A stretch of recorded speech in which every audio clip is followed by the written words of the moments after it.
understand. I'm old. But don't you see, with this new part, I needn't remain old. I can take a new body, a young body, and keep my own brain. And you, too. You won't always be young. When you grow old, I can give you a new body. Think of it. I offer you eternal youth, eternal loveliness. I have been able to take the mind of one chimpanzee and transfer it into the body of another.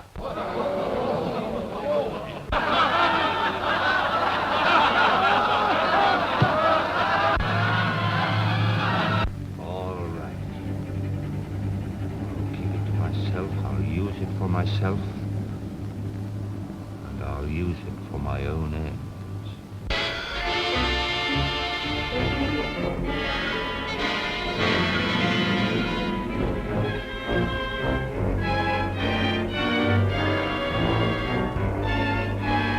Come on, please. Where's Clayton? I'm not going to help him. But you must. Without you, it's impossible. I know. That's why I'm not going to help him. Let him change bodies with you, Clayton. Might be amusing. Might be dangerous. I've nothing to lose. And his lordship is bursting with enthusiasm. You can't do it! You can't do it! No further need for you. Thanks to you, the boy's on his way to the Institute. But I'll take his body and he'll take mine. The body that'll be hanged for murder.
Nice day, isn't it?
Thank you.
Recently, newspapers and magazines everywhere carried an amazing story.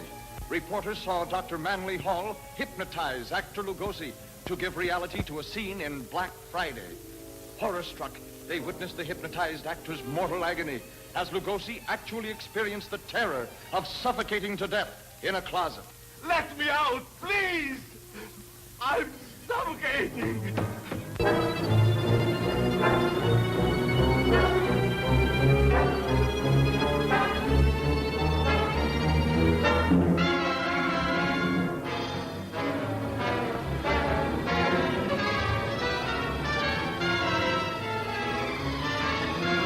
The sinister hand of science dares a new and dangerous experiment. Into the body of a gentle scholar is grafted the brain of a criminal, and a new and deadly monster is born to ravage an unsuspecting world. Been shot. Here, fix it up, will you? How'd you get it? The coppers shot me. It's only a scratch. How'd you get it? Well, don't ride me. It's your fault anyway. Fine. Yeah. We'll take $6. Go ahead and shoot. You want to dive 200 feet for it? Keep him covered.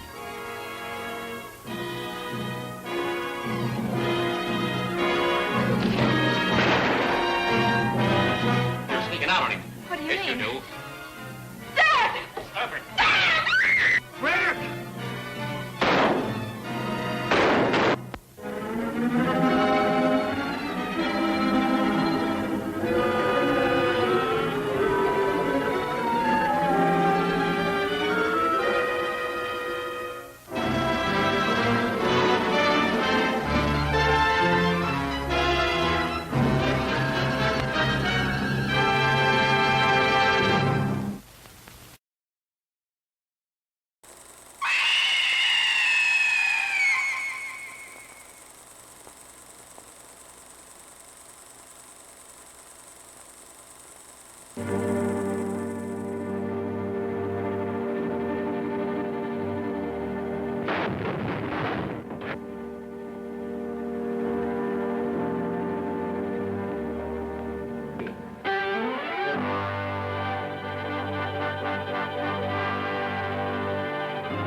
Reg, come here and look at this.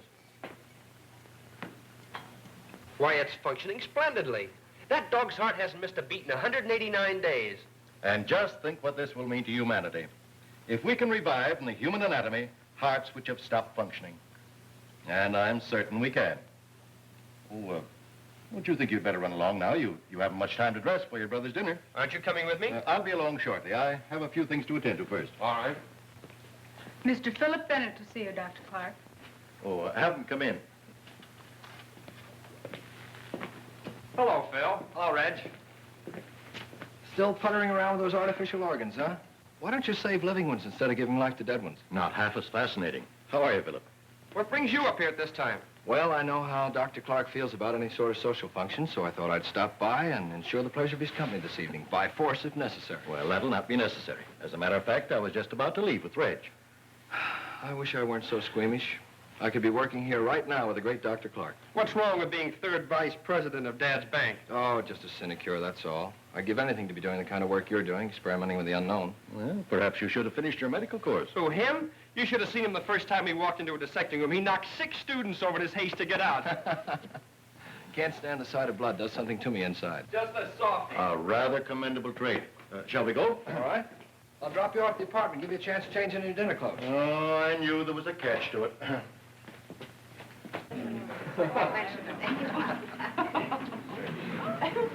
Ladies and gentlemen, may I have your attention for just a moment, please? It gives me extreme pleasure to announce the engagement of Miss Louise Hammond to my son, Philip. Congratulations, Phil. Congratulations.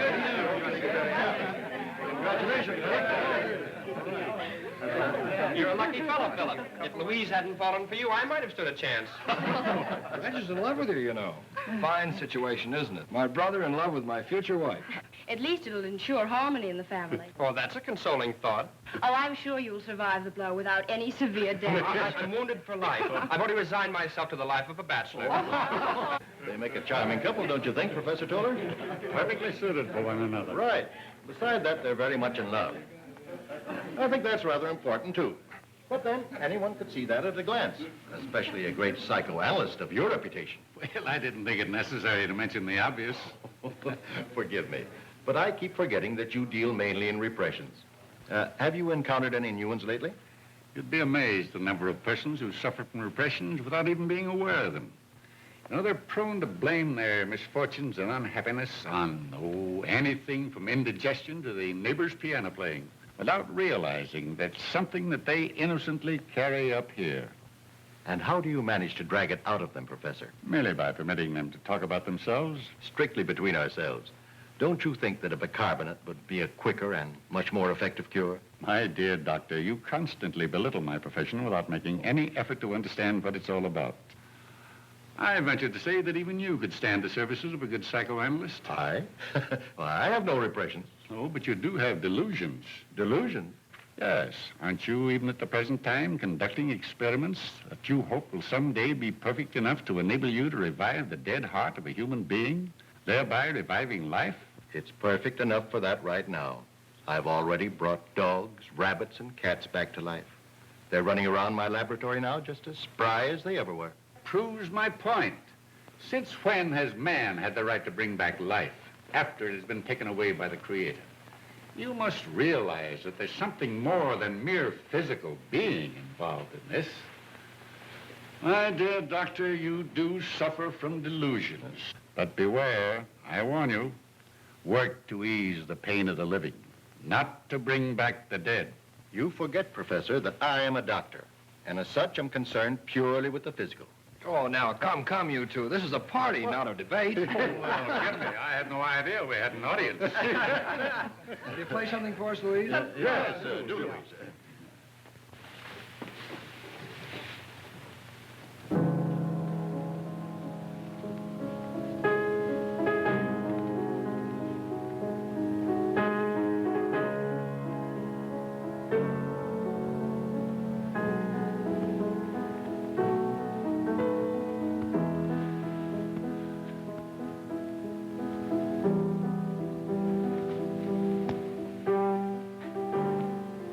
Dies at midnight.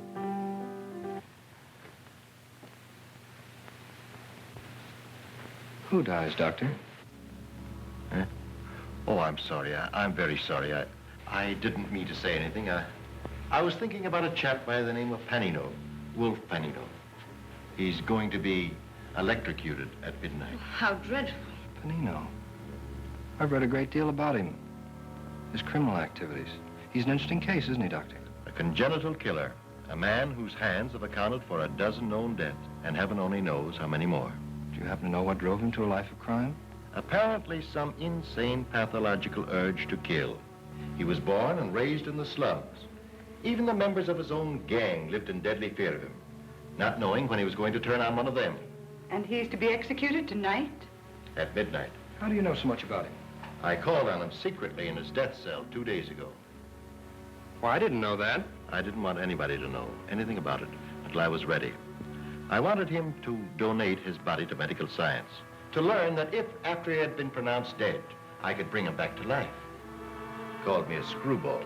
But even if you'd been successful and had he been willing, he'd have only returned to his former mode of living and would have had to been executed again. True, but it would prove that we can bring back the lives of men definitely worth living because they have something worthwhile to offer humanity. Yet there's no proof that any man, once brought back from the dead, would return to his old mode of living. I'm beginning to believe the professor subscribes to the theory of transmigration of the soul. Transmigration is something that is beyond our knowledge in our present form. I do, however, believe in the immortality of the soul. No.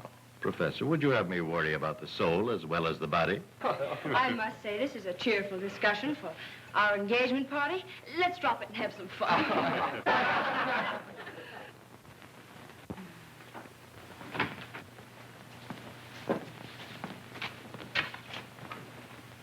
Zero. Boy, thought you'd be asleep by now. I can see where you're going to spoil him terribly. Oh, don't worry about that. We're great pals. We understand each other thoroughly, don't we, huh? I guess it's time your Aunt Margaret took herself off to bed. Now, don't stay up too late, you two. No, I've got to leave right away. I've got an early appointment in the morning. Good night, darling. Good night, Aunt Margaret. Good night. Good night. Come on, Zero. Happy? Mm-hmm. Gee, I hate to leave. I never seem to get enough of you. I'll remind you of that after we're married. This is one love that marriage won't cure.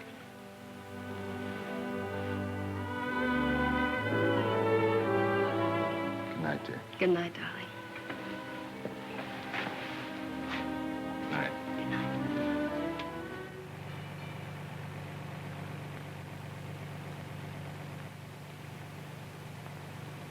A special news bulletin from the state capitol.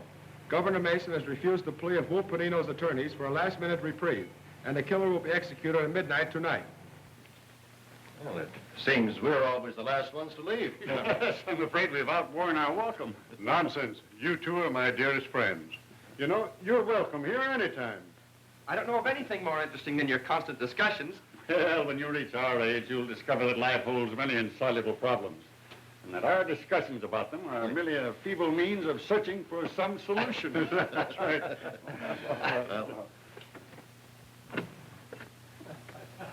Good night. Good night.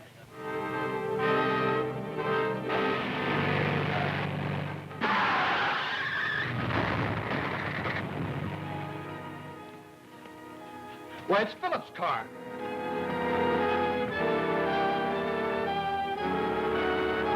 Reg, get your medical kit.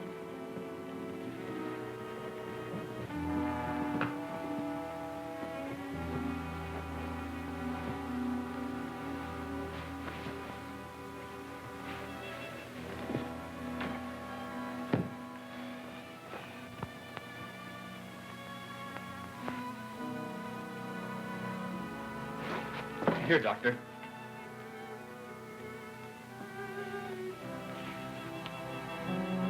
That'll not be of any use now. Shock killed him instantly. What? It can't be. It's impossible.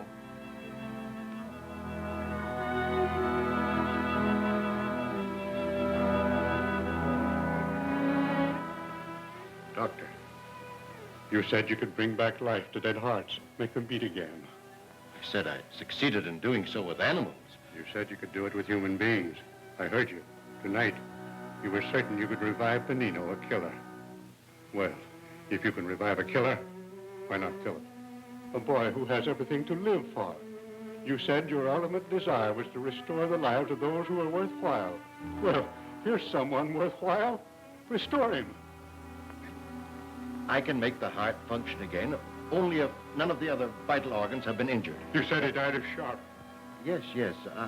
But I'd have to be certain, very certain. Oh, for heaven's sake, Dr. Clark, we can make certain of that in a few minutes. You know we can. Every moment counts. Yes. You've always wanted that opportunity. Well, here it is. Oh, no, let the dead stay dead. He is my son. I want him to live. Well, Doctor? Very well. I'll try. I'll get my car and bring it around to the house. Yes, hurry. Benino refused me. And now...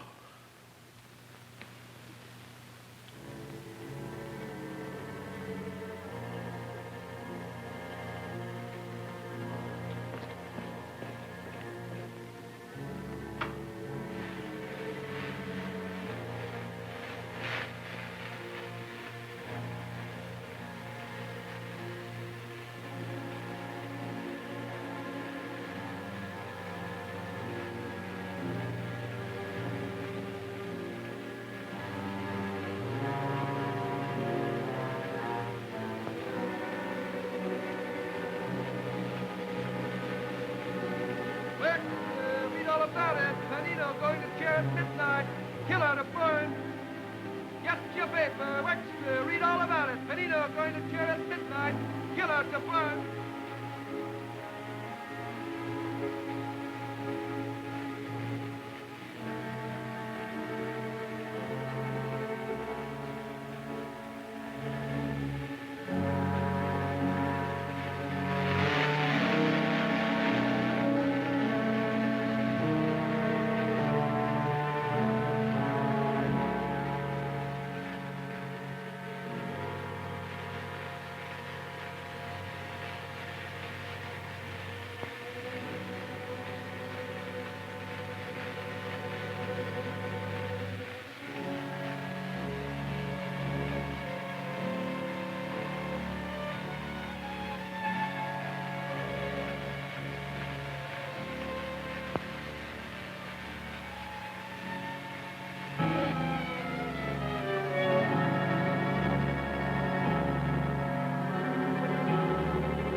He lives.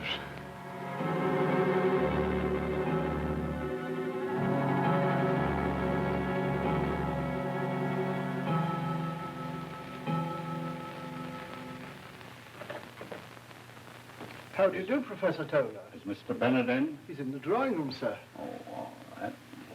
Thank you, sir. Well, how are you, Hobart? Hello, Red. Hello, Professor. Sit down, Professor. How is it today? It's not no change at all. You know, it's been 5 days since this happened. And, you know, I can't understand it. Louise is with him now. Dr. Clark took her into him. And did he recognize Louise? Did she arouse any memories? He acted the same with her as he did with us. It's as if he'd never seen her before. She had to be introduced. He remembered nothing? We had to tell him she was his fiancée. Does she know the reason? Not even she must know. No one must know the truth. Remember that. We're telling everyone he's suffering from amnesia caused by the accident. Yes, it's better that way. If the truth were to become known, the world would look upon him as a ghostly freak. Dr. Clark has agreed to say nothing of this. In fact, he prefers it that way. He wants to study the results of his experiment even before announcing it to the medical world. Well? Hello, Doctor. Hello, Professor. How is he? Physically, he's all that could be desired. He's as well now as he ever was in his previous existence. But mentally... No improvement at all? None. His mind seems to be engulfed in a mist which is impenetrable. Well, perhaps it's only a question of time until something occurs that will recall him to himself. Perhaps. But in the meantime, it's frightening. Why don't you speak with him? Maybe if you were to probe at his subconscious memory, you could get him to... I'd be delighted if there's no objection. Oh, none at all. We must try every means. But remember, he won't recognize you. Oh, I understand that, Doctor. It was the first time we'd met. You asked for an introduction. We danced together all evening. You insisted on walking home with me, and we walked all the way in the snow. You said you didn't mind the snow or the cold or anything as long as I was beside you. Do you remember? Oh, don't you remember?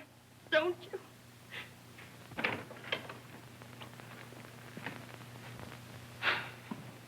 He's been standing like that ever since you left. I want Professor Toller to talk to him alone. I understand.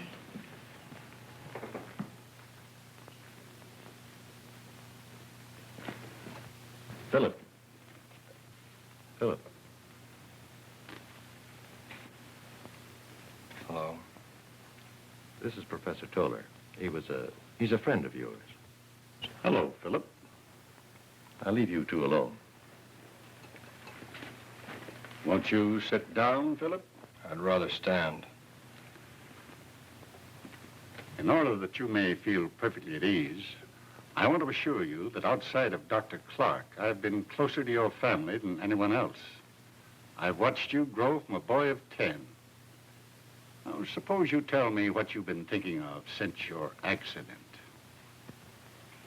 I don't know. It's all confused. Well, try and go back a bit. Maybe we can strike a responsive chord. Something that will penetrate all this confusion. Do you remember anything of the time you spent at Croton Prep School? Never heard of the place.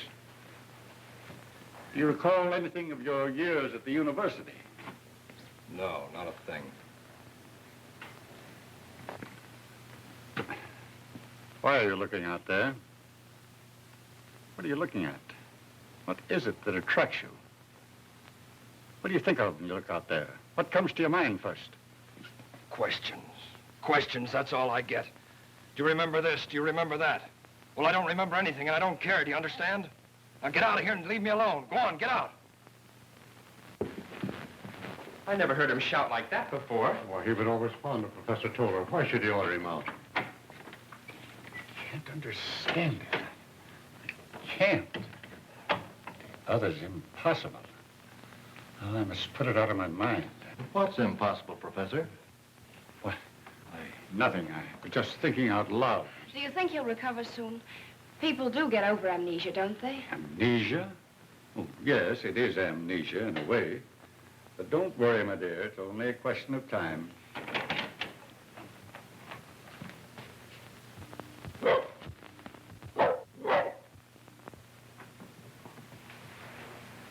I'm going out for a walk. Tired being cooped up in there. Well, I think it'll do you good. I'll go with you.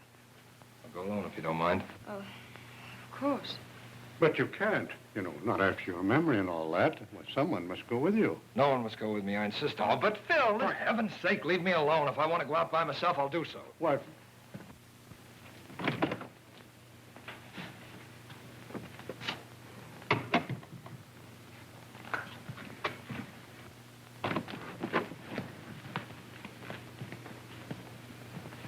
Just as I thought.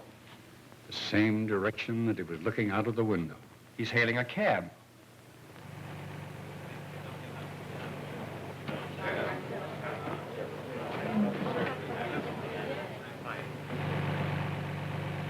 Keep on driving till I tell you to stop.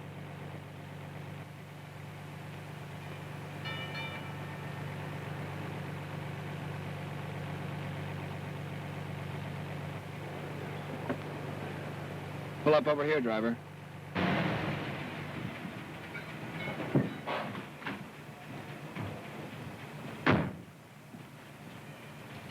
All right.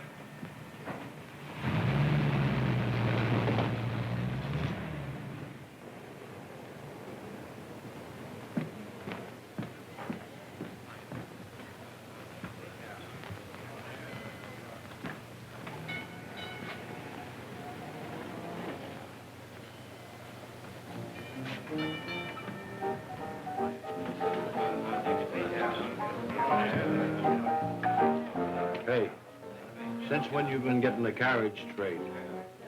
I never saw him before.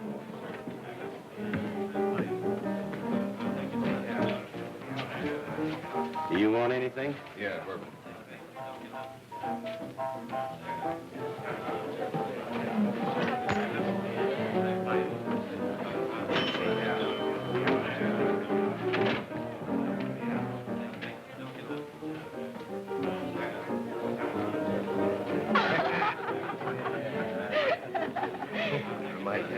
John, hey, man, his sister was out in the area.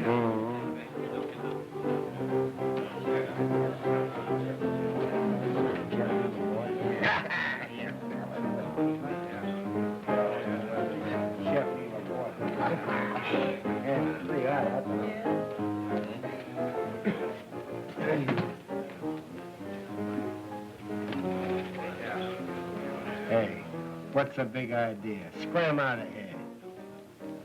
We're old friends. We'd like to be left alone. All right, boys.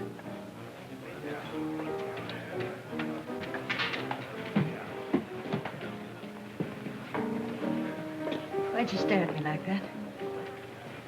I don't know. Felt I had to talk to you. Well, I guess I ought to feel complimented, especially coming from a man of your sort. My sort? Anybody could tell by just looking at you and hearing you talk that you don't belong in a dump like this. What did you come here for? Maybe I came here to meet you. You sure know how to hand it out, don't you?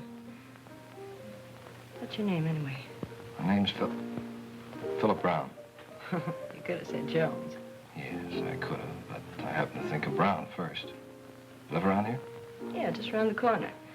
My name's Helen Langle, and it's no phony. Not married, are you? Are you taking the census around here? No, just curious. Well, I met a lot of funny ducks in my day, but you sure take the cake. Maybe you might be interested to know that I was sort of engaged until a few days ago. Yeah, to Wolf Panino. What happened? He walk out on you? Say, don't you read the papers? He was burned. Sent to the chair. They called him a killer. What a very nice guy to have as a husband. Oh, I don't know. Treated me nice enough. Of course, sometimes I think he talked about getting married just to make me feel good. You know, respectable. Kind of fond of him, huh? Yeah, I was. But, well, here I am back in circulation again. Must get kind of lonely at times. I'd like to see you often. Kind of sudden, ain't it? No, I don't think so. You know, I feel as though I've known you for a long time. As if we were friends. Old friends. It's strange, isn't it? Yeah. That's funny. I feel the same way about you. Come back. Hi, Bill. Hi, Gippy. Well, Helen. Hello, Gippy.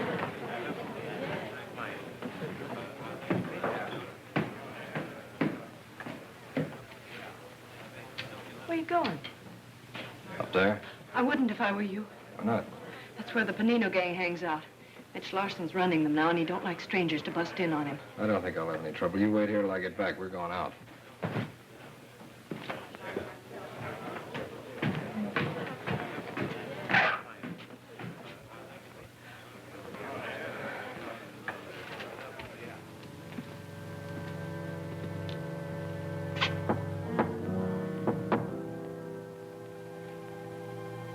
Who can that be? Maybe a cop. Sporady would have tipped us off. Besides, that's the signal. Open it.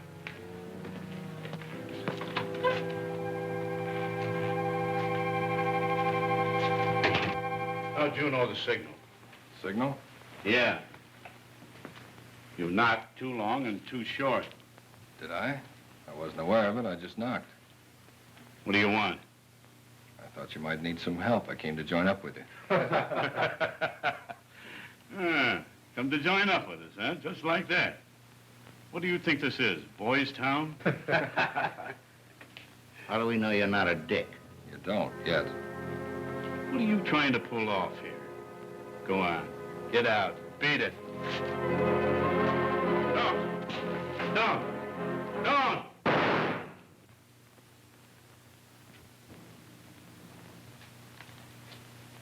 I don't like to be pushed around. And another thing. I don't take orders, I give them. Any objections? You'll be making a mistake if you have. He wasn't the kind of man to lead you. I am. Together we can go places. Say, I'm Gimpy. You weren't getting anywhere with Mitch anyways. What do you say, boys? Mitch wasn't for us. That's Jess. That guy's Tim. Hi. That's Eric and Hugo. They're brothers. Hi. I'm Philip Brown. Well, what do you get lined up? Well, there was a diamond grab we had planned, and the whole point about it is timing.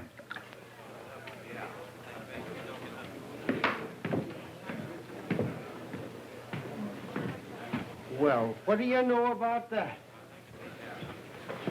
I thought Mitch would kill you. I was just waiting here to find out one way or the other. It's the other. There's no more Mitch. Are you kidding? I'm heading them now, just like your old friend Panino. You're what? Mm-hmm. Say, just who are you, anyway? I told you. Yeah, I know, Philip Brown. Well, whoever you are, Mr. Brown, you sure got what it takes. I got what it takes where you're concerned. Suppose you find out for yourself. I will. Come on, let's get out of here.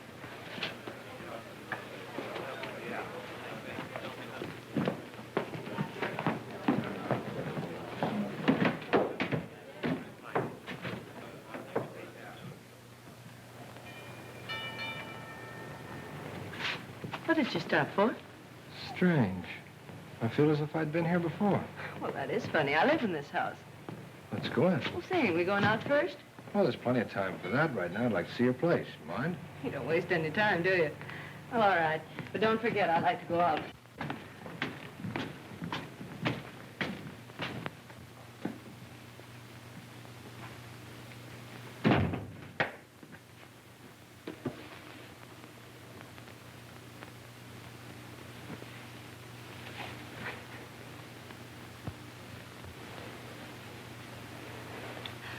Phew, just like Panino. Say, if I didn't know better, I'd swear it was him. Well?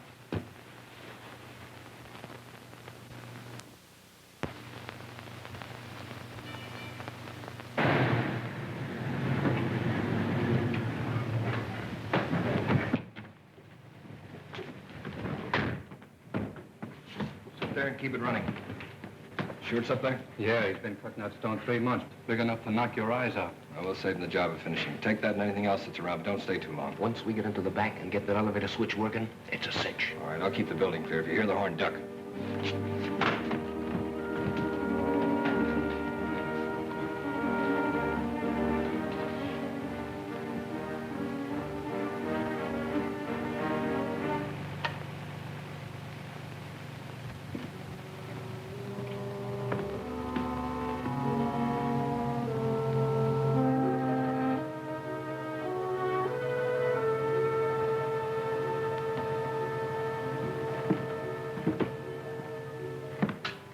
match, officer? Sure. You must have been working late tonight.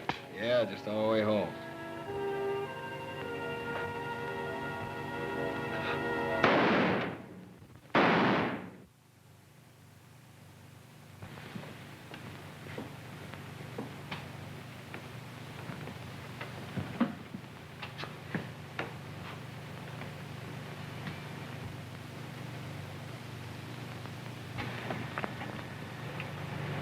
Big haul, eh?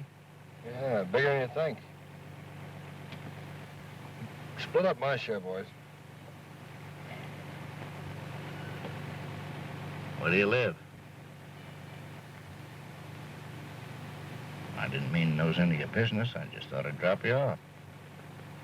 Drop me at the next corner. You mind if I say something? No, go ahead. It's bad business shooting a cop, especially when you don't have to. He didn't know there was anything wrong. He'd have passed by in a minute. I imagine he would have. Makes me feel good inside. That's funny. Panino used to say the same thing. What's that? Oh, nothing.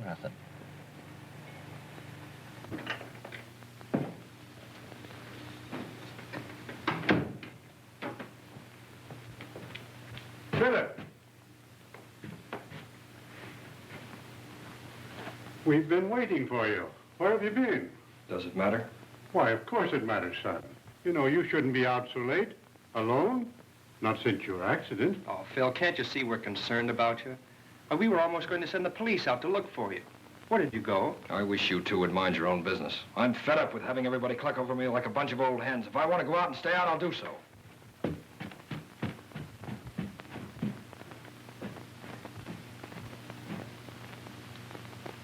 A crime wave which has aroused the entire city. During the past 2 months, 10 men have been killed indiscriminately. Officers, watchmen, spectators. The cold-blooded callousness with which these crimes were committed have caused both police and newspapers to compare the mysterious leader with the deceased Panino. Early this morning, 2 former members of the Panino mob, Jess Fowler and Tim Martin, were questioned by police and stated that the Panino mob had dispersed after Panino's electrocution. A special squad under Lieutenant Detective Bradley has been assigned to apprehend the criminals and...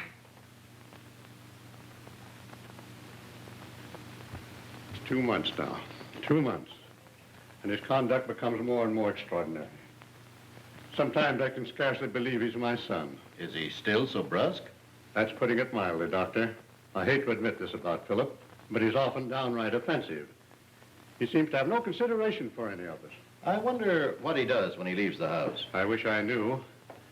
Sometimes he's gone for days at a stretch, and when he returns, he refuses to tell us where he's been. He insists it's none of our business. But it is. It is.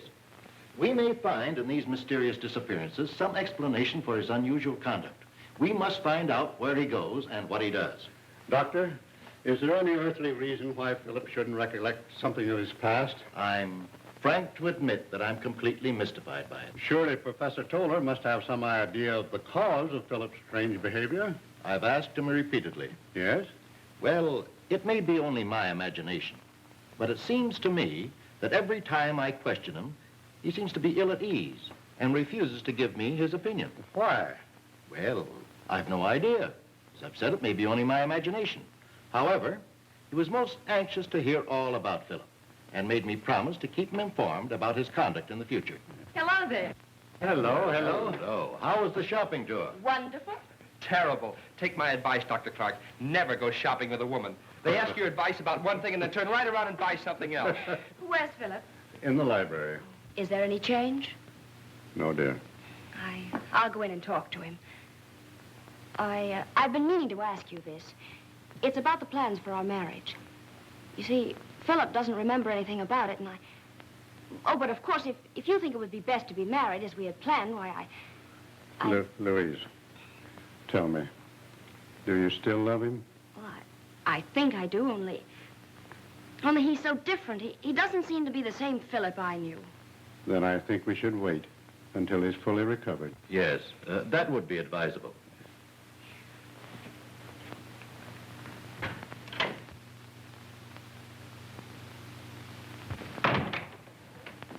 I thought I'd come in and keep you company.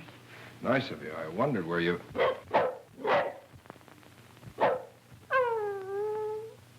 Get him out. Get him out of here before I...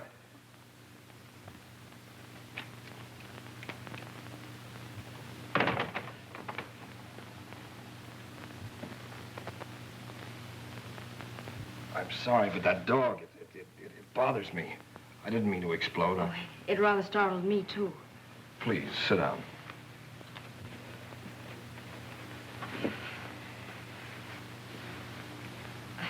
Reg and I have been shopping almost all morning. Been seeing quite a bit of my brother, haven't you? Why, yes. He's such fun. We met quite a few of your friends. They all asked about you and wanted to know when they could come and see you, but Reg thought it better to wait until you had fully recovered, and I... What's the matter, Philip? Why do you stare at me like that?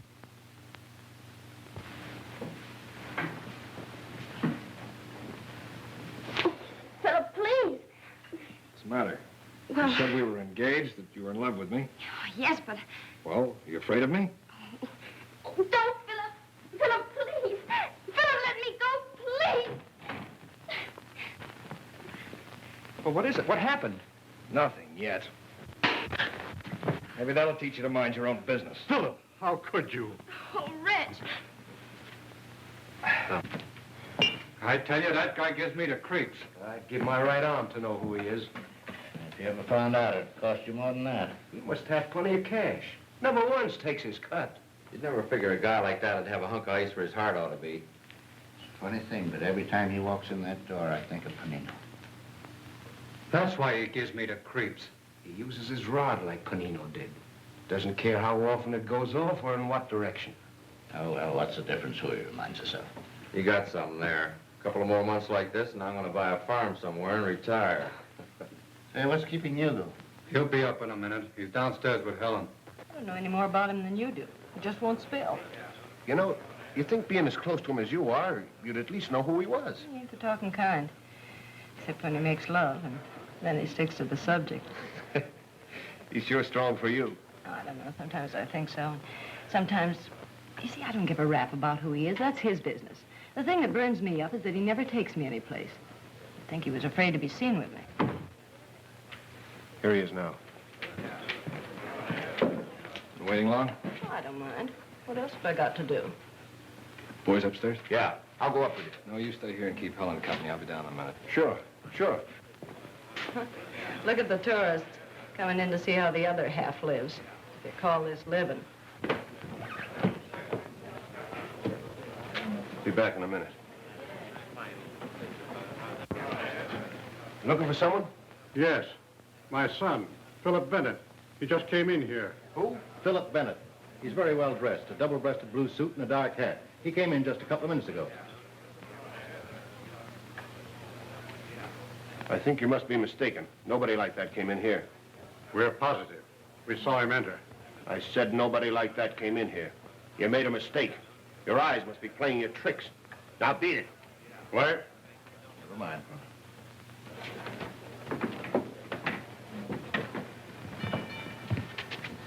He'll have to come out sometime. Let's wait in that doorway.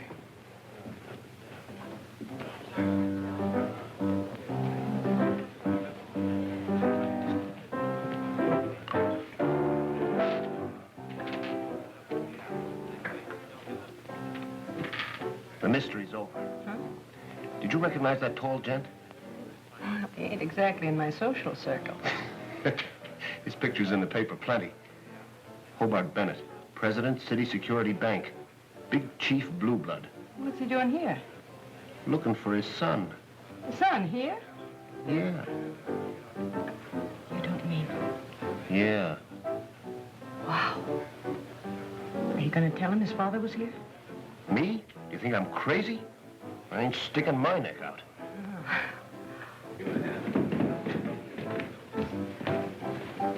All right, let's go. See you later, Hugo. Yeah.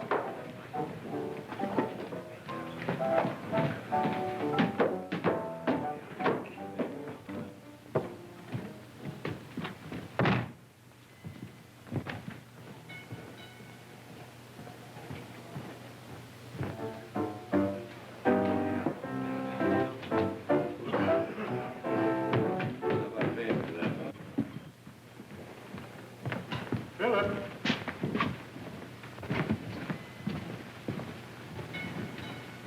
You go on ahead. I'll catch up with you later. What were you doing in a place of that sort? Who told you to follow me? You haven't been yourself the past weeks. Something is responsible, and we determined to find out. What brings you down here in a section like this? Yes, what possible reason could you have for coming here? I like it, do you understand? I like it, and I don't want you ever to follow me down here. Is that clear? Why, Philip, what is this? What is it? If you're in trouble, all you have to do is confide in us. Of course, I realize you're not yourself yet, but your conduct is reprehensible. Striking your brother and running away from us repeatedly as though you couldn't bear our presence? What's at the bottom of all this, son? I don't know. I don't know. I can't explain it. Is it that girl? No, it isn't her. It isn't anyone. It's just that I feel that I must do it. I feel that What's the difference? Why? I like it, that's all. I like it. And if you ever come down here again, I won't be responsible for what happens to you. You make me feel cheap. Always leaving me here and never taking me out. I told you I had something important to attend to. Oh, sure. It's always important. But you can't kid me any longer. You're ashamed of me.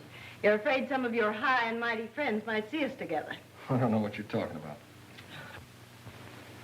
Oh, don't act so innocent, Mr. Philip Bennett.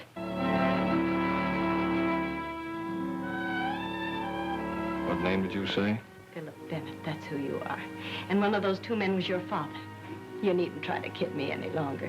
Gosh, just imagine, Mr. Philip Bennett, leader of the Panino mob, and my boyfriend. Huh, that's a laugh. You're mistaken. Oh, no, I ain't. Hugo told me. Your old man came into Sprade. He's looking for you. Hugo recognized him. Seen his picture in the paper dozens of times. Why didn't Hugo tell me? Well, he figured that if you wanted to keep it a secret, he'd string along with you. Oh, I see. Of course, I wouldn't tell anybody. You know you can trust me, don't you, Phil? Sure, of course. And just to prove that I'm not ashamed of you, I'm going to take you out. We'll do the town from top to bottom. Oh, baby, won't that be something? I always knew you were a honey. Love me? Uh-huh. You're for me, all right. How about a kiss? With pleasure, Mr. Bennett.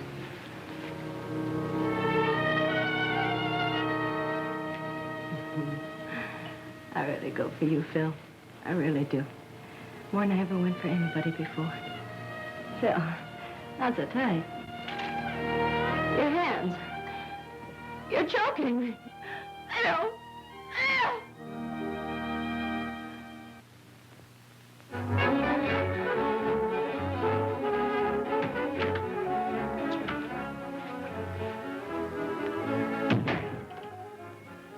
Hello, boss. Where's Eric? Oh, down the street getting some sandwiches. Why don't you stick around and have a bite with us?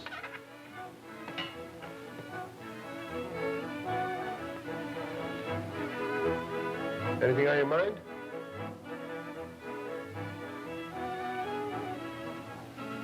Yes. Why didn't you tell me my father was asking for me? Now, wait a minute, boss. I didn't tell anybody.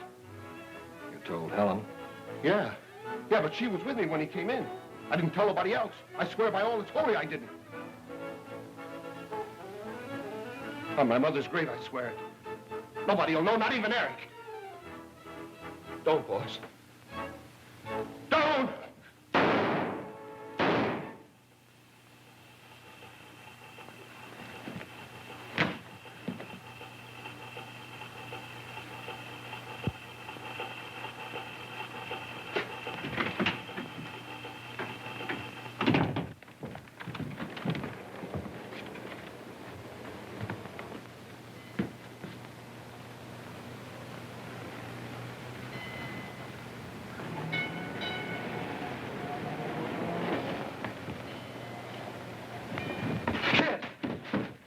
Are you all right?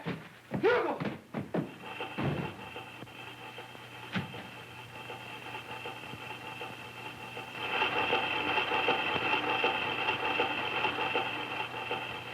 He seemed to be trying to explain it to us. It lasted for only a moment, and then he shouted at us to leave him alone. and even threatened us if we attempted to follow him again. Surely, Professor. By this time, you must have some opinion regarding the cause of such a complete transformation. Yes, I have formed an opinion. A hypothetical one, purely. Yet one so fantastic, so inconceivable, I hesitate to tell it to you. You must. This is no time to spare our feelings. If there's some strange influence behind all this, I think we should know about it. Very well, then. Ever since I first met Philip after his new life, I've been poring over these. And what has this to do with Philip? They all dwell at great length on one subject in common, namely transmigration of the soul.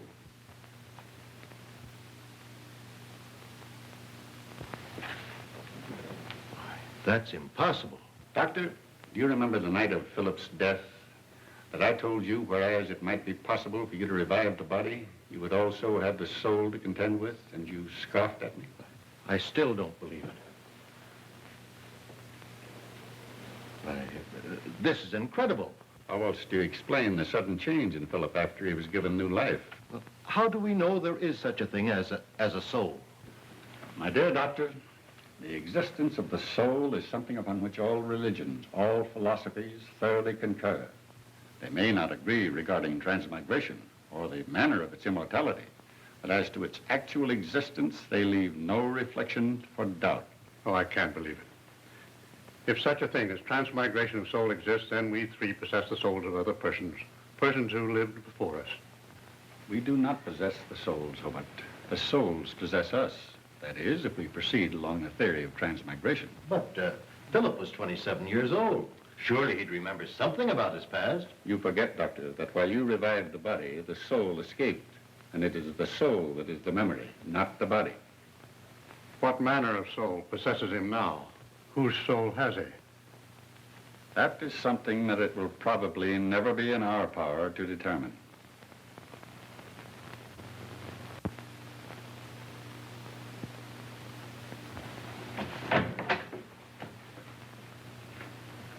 All right. Never thought you'd be calling to see me of your own accord. Too bad about your brother. Yeah. Nice funeral you gave him. Anybody be proud of that? Yeah. Well, come on, spill it. What's on your mind? I want you to get the guy that killed Hugo. Now, don't tell me you want us to find out who he is. No, I know who he is. That's why I'm here. Are you getting soft? I thought you boys always took care of those little matters between yourselves. We usually do. But this is different. I got my reasons. You remember that Helen Langle was killed on the same day as my brother? Well, the same guy did it. You interested? Go on. Maybe you'd be more interested if you knew it's the same guy you've been hunting for weeks. The one that's behind all these robberies and killings. Sit down. What's this fellow's name? Don't laugh when I tell you. I don't see anything funny about this. Well? Philip Bennett. Never heard of it. The society boy. His father's Hobart Bennett, the banker. That Philip Bennett? Oh, you're crazy. I told you not to laugh. Look, if this is a game, I don't get it, and believe me, I don't appreciate it either. Do you see a grin on my puss? I'm giving it to you straight. He's heading to Panino mouth. Tell me what you know. He walked in on us a week after Panino got burned. Knocked off Mitch Larson and took over. Told us his name was Philip Brown. What'd he knock Mitch off for? He don't need no reason to knock anybody off. Real bad, huh? You ought to know. He gives us all the willies. Works just like Panino did. What makes you so sure he's Philip Bennett? Hugo recognized his old man when he came around Sporades looking for him. Hugo told Helen. That's how come they both got it the same time. You still got your good health? He didn't know it. Hugo told me, too. Or else I wouldn't be sitting here. How come you didn't take care of him yourself? Too easy. This way his whole family pays. I'd feel a lot better. Why should a young society boy like Philip Bennett be mixed up with your sort? That's the one thing I can't figure out. Maybe it's thrills, I don't know. Some of those guys will screw you in a bat. Yeah, it don't make sense. Maybe he's too big for you to touch, huh? You know better than that. But what evidence have I got other than your word, which is nothing but the word of a gangster? I thought of that. That's why I waited till now. I just left him. Yeah? We're pulling a job tonight. And if you caught him actually at the works, you wouldn't need anything else, would you? No, that's all I'd need. And you'd take care of me. You know what I mean? Well, I'll do what I can. Miller's Warehouse, 8th Street, 11 o'clock.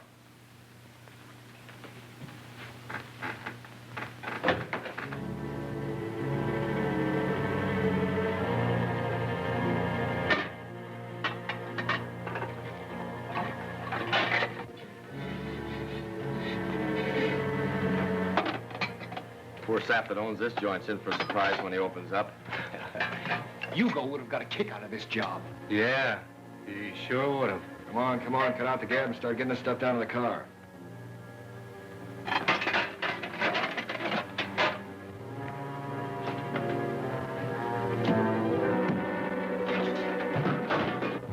Cops are coming up.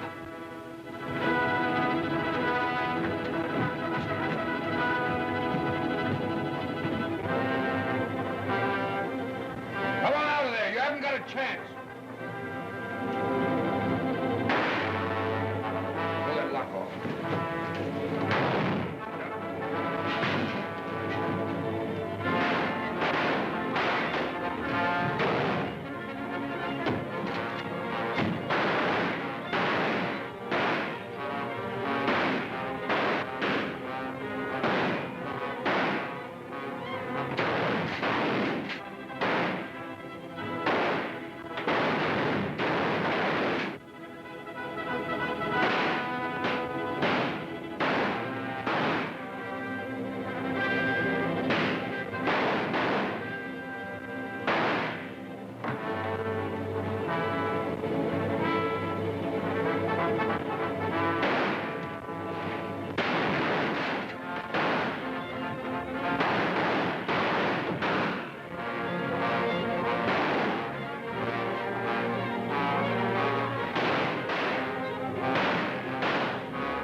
He promised to be here quite early.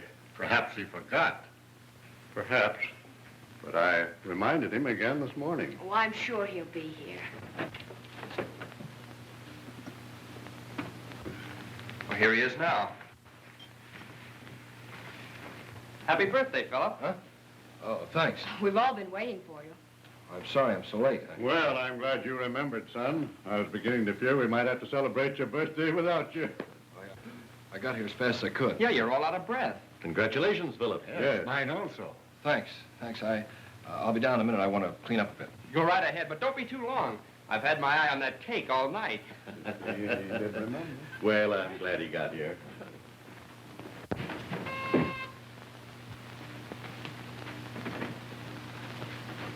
I'm Lieutenant Detective Bradley. I'd like to talk to Mr. Bennett, Hobart Bennett. Will you wait here, sir?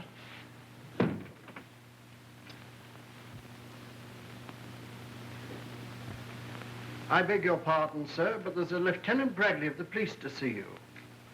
To see me? Yes, sir.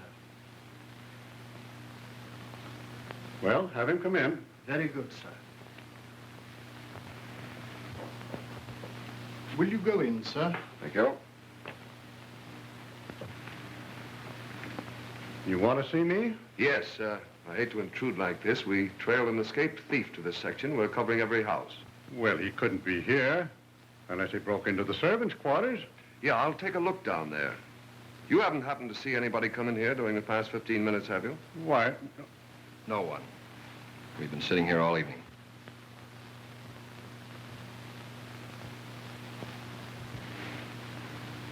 Oh, my eldest son. Philip, this is Lieutenant Bradley of the police. How are you, Lieutenant? You've been here all evening, have you? Yes, we're celebrating my birthday, as you can see. Say, that cake really looks like something. Isn't it about time you were cutting it up? Well, we're sort of waiting for midnight. See, everything of importance sort of takes place at midnight. New days, new years, births, deaths. Why is that, Lieutenant? I don't know. Strikes me one time is about as good as another for births and deaths. I think the mystery story writers have over-publicized it. However, there's something intriguing about the term midnight. Well, just to show you we don't hold on to superstition, we'll cut it up right now. You'll stay and have some, of course. I don't know if I can. Well, maybe just a minute. Good.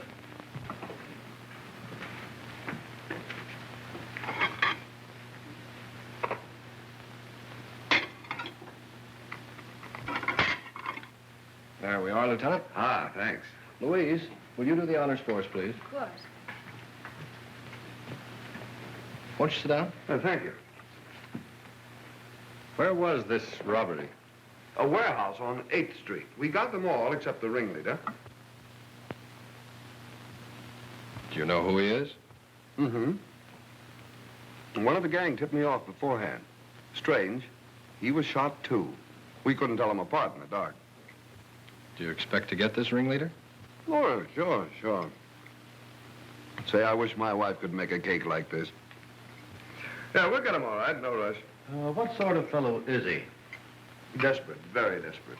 A killer.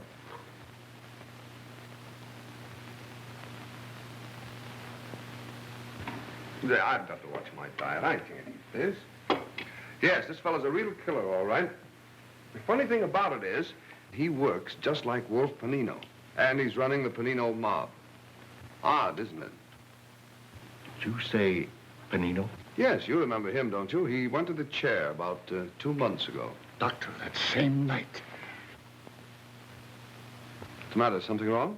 Oh, no, just that we'd read about Panino in the papers.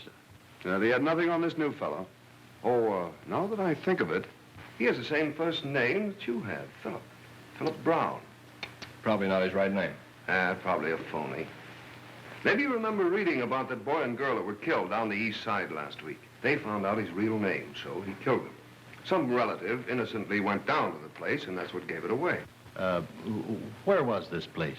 Oh, you never heard of it. It's down in the slum section. A place called Sporades. Sporades.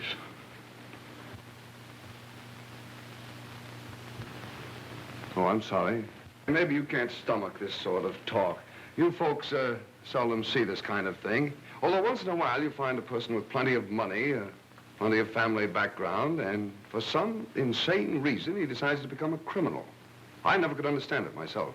Well, there are often extenuating circumstances. Maybe, but I let the alienists worry about that. My job is to catch them. And do you always catch them, Lieutenant? Well, I've got a pretty good average, I guess. Cigarette? Oh, thanks.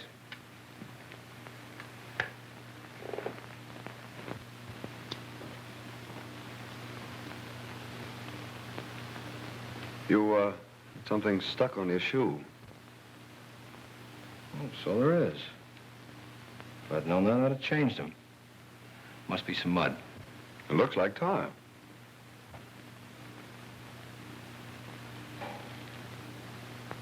Yes, it is.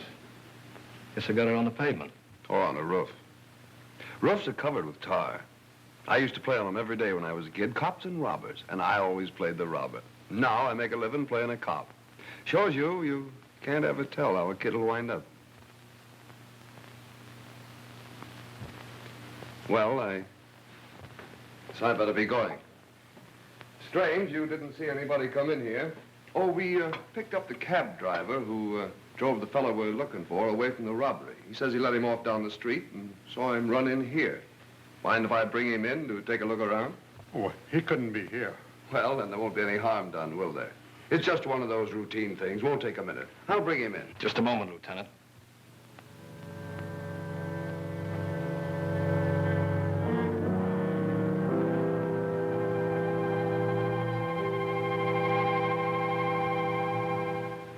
In case you didn't know it, the house is surrounded by police. I assumed that much. That's why I want you to help me. Help you? Yes. Go to the door and order them away. You and I will wait here for a while, and then we'll leave together, in case they don't obey. That would work all right, except, what if I refuse to order them away? You forget you told me the fellow you're looking for is desperate. Very desperate. Philip, you can't. You must... Oh, Philip, stop! Quiet! I haven't much patience, Lieutenant. Well, I haven't any alternative, have I? Yet I could just sit here and think it over for a moment, couldn't I? Yes, you could. But after a while, the police would become concerned about you and break in.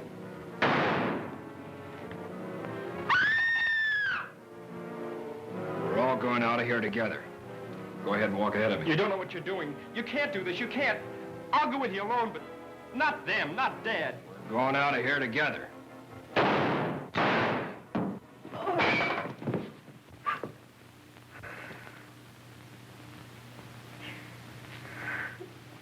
I had to do it, even though he was your son. He wasn't my son. My son died 2 months ago.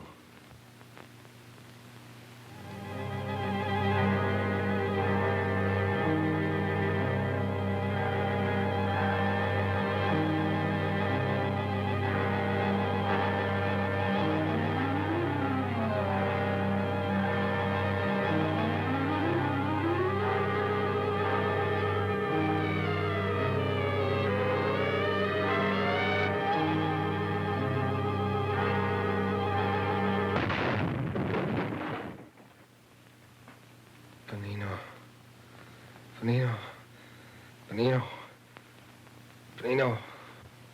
He's coming around. It's the first sign of life he's shown since the automobile accident. Concussion of the brain is a serious matter, Louise. For a while, I thought he'd never pull through. Benino.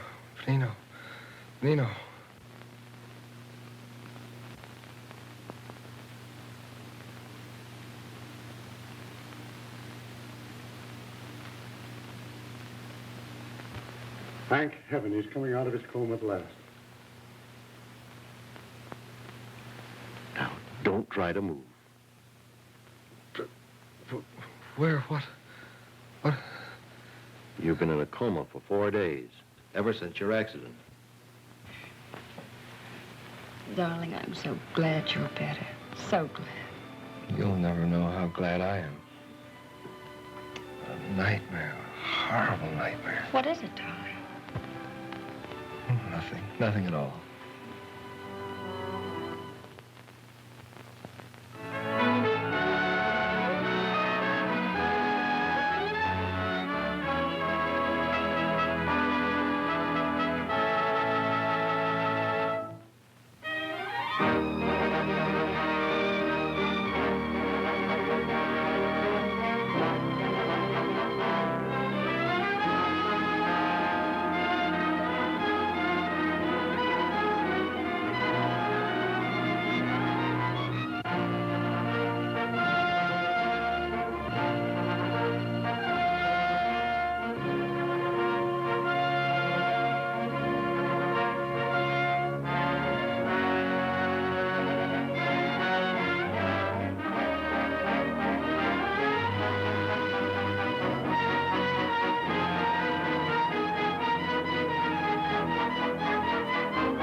A piano long silent mysteriously plays again, its weird and ominous chords filling a bedeviled house with stark terror.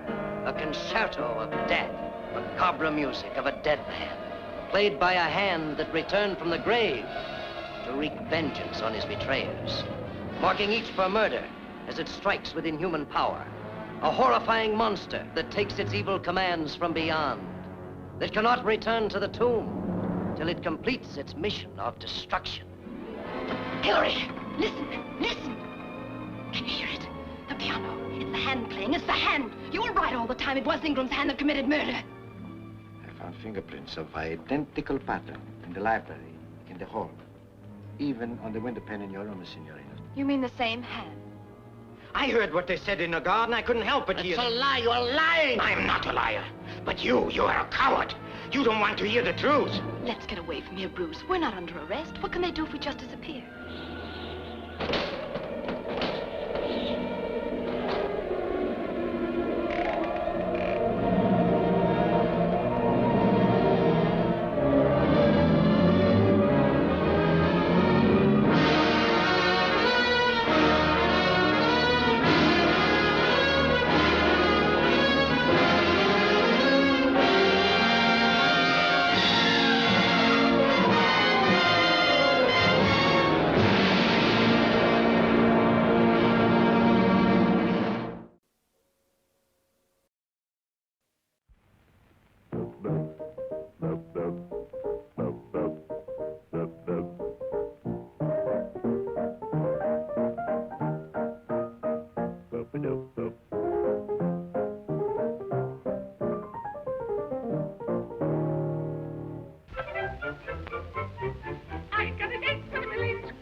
So handsome, as you can see, the gals down south sure go for me. How would you like to look like me? Look like him? Whoops, my dear. How would you like to look like me? Well, my face may look like heck. Look like heck, it looks like heck. But yours looks like a horse's neck. A horse's what? A horse's neck. Oh, wait a minute, Mr. Flip. Pay no attention to those lips. Come and take me from this place on you. I'll make a nice new face.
Someone, please, come in. 140,000.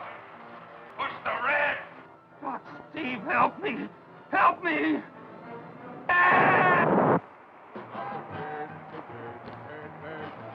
Claude, what does it mean I'm stacked? Stacked?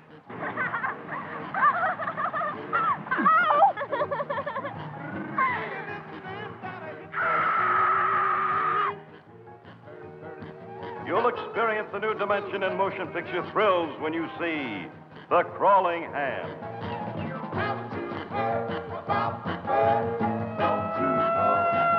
The Crawling Hand demands to live, commands you to see it. A disembodied hand holds the key to a killer more deadly than the supernatural.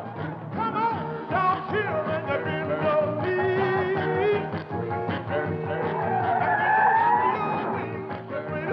The remains of an astronaut destroyed in space fights for life.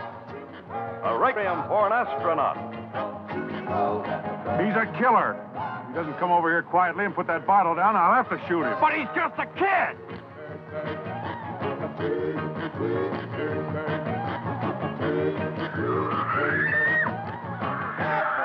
It strikes deadly, silently.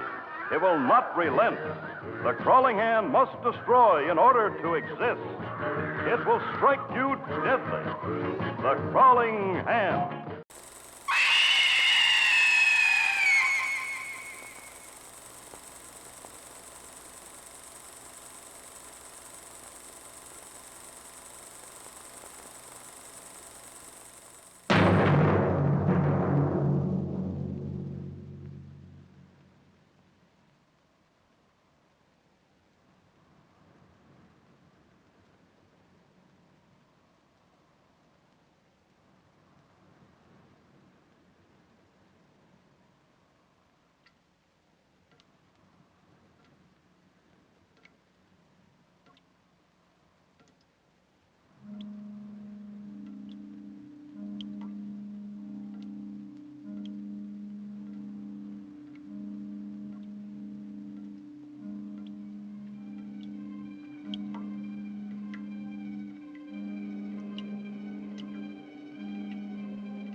Keep massaging. It's been too long, Gil. More adrenaline. Cardiac needle.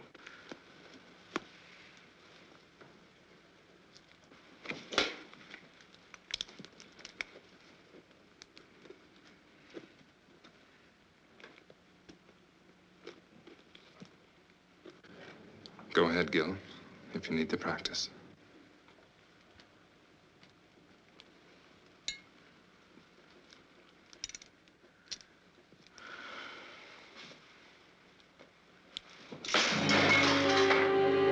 It can't always work, Gil. There's got to be death for everyone sometime. Why?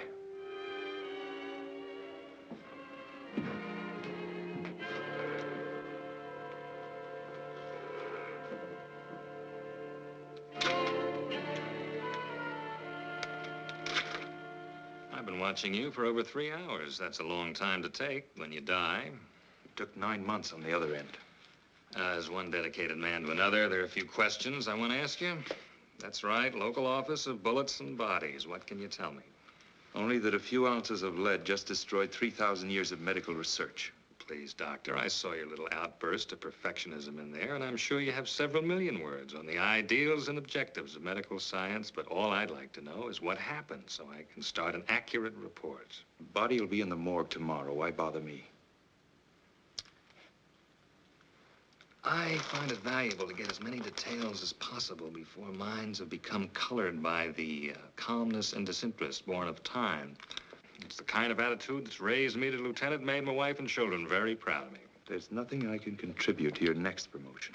Oh, come now, Doctor. As assistant chief of surgery in a hospital of this size, a man of your age, you must have more than average ability and powers of observation. There were 3 .38 caliber bullets, weren't there? Yes. What was the specific cause of death? 3 bullets. Yes, I see I shouldn't have put it that way in your present state of mind. Acute hemorrhage complicated by lung and spinal damage. The bullet shattered ribs, entering from the back, penetrating the lung, and exiting just to the right of the sternum, all right? Indicating a tight little pattern of rapid fire at a slight upward angle. Our murderer could have been a short man standing or any kind of man sitting. Would it be your habit to sit on the curb at 8 or 8:30 on a night this cold? Hardly. The fresh tire marks we found do associate then. I see you pinning on captain's bars already. Anything else? No. Now, if you'll excuse me. Yes?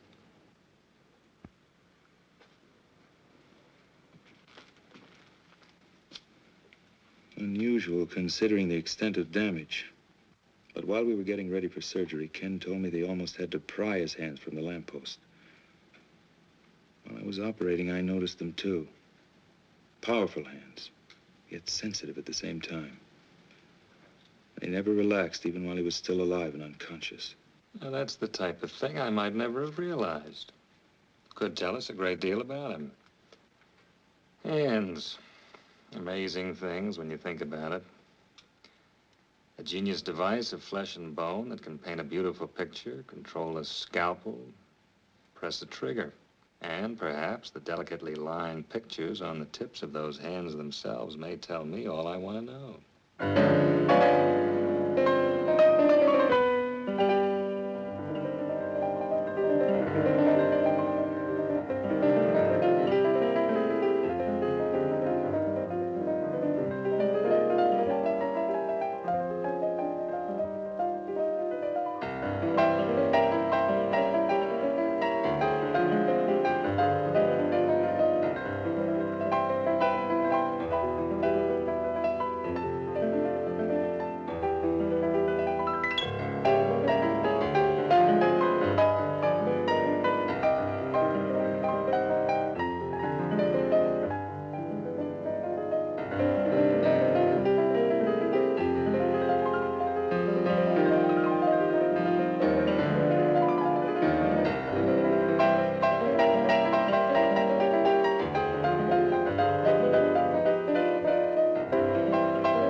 Wonderful. Little sister approves?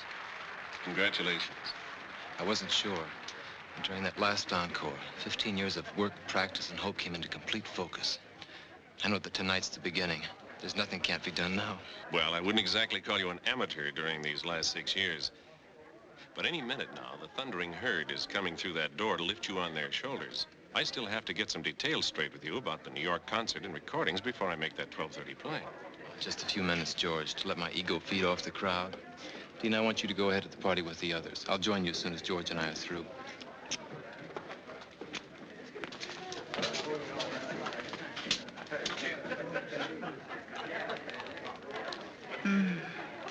Lucky piano.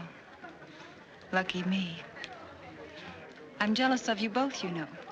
I want to be so much to this magnificent man. Wouldn't that be a little like playing the same composition over and over? Beautiful, perhaps, but monotonous? You're not only brilliant, you're obscene.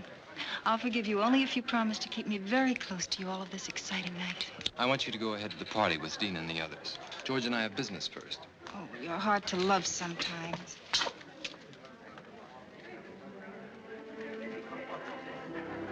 Dina, I know all of this makes you very happy, but when does your life begin? When do I trade in my brother and his piano on babies and things? Something like that. When he doesn't need me anymore, I guess. I think it's time. He's old enough, successful enough. He certainly always seems to have plenty of women around him. Implying a scandalous relationship between me and my brother? Well? George, you see those soft gray gloves he always wears before and after he plays? Remember the time you kidded him about them? Said they were a great publicity gimmick and you wished you'd thought of them first. I think that's the only time I ever saw him angry at you. He needs those gloves. They protect his hands from the cold, and they help keep his fingers completely flexible when he plays. It may be psychological, but it's a part of his greatness with music. Everything's a part of it.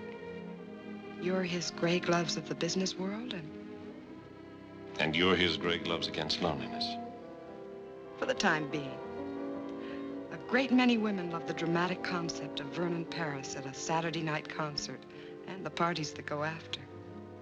It's amazing how few of them are willing to wait and fight through the hours of practice and insecurity that make each Saturday night possible. Dina, I don't think he's that dedicated. Oh, but he is. You should know. He's the most selfish man in the world when it comes to his concept of the creation of beauty. He pours everything into it. It's the source of his greatness and of his loneliness. Hey, you're the guy on the billboard, aren't you? What was that? The poster outside the theater. You're the guy with the piano. That's right. Boy, my kid sure loves music. Really? Yeah, he practices all the time. He'd really like to meet you. Well, bring him around next time I'm here. I'll have some passes for him. You're okay, Mr. Paris. Maybe sometime you could even hear him play. Maybe. How old is he? 10. Don't think he's a sissy. He's the best shortstop on the school team. I play the piano, and I don't think I'm a sissy. You know what I mean. Yes, I know. 10-year-old boys just don't, usually. It's something his mother always wanted. She died 4 years ago. Then I found this teacher who'd come give lessons at night. It's a good time for it, too. Night. That's when you can start thinking about a lot of things. Yeah, a lot of things. His piano and all the practicing make it easier. Even the bad notes. Music and people go together. Like kids and dogs. And be sure you teach him the creation of beauty is something you can never lose. Once achieved, it's with you all your life. I think he knows it already. I only hope it makes him amount to something more than his old man. He's got the fight, too. You tell him most people waste time with meaningless fights. The only real enemies the world has are the enemies of beauty. That's the only thing he'll ever have to fight. I never thought about it like that. Yeah. Hey, I want you to see a picture of my kid. I've got it right here. Look out!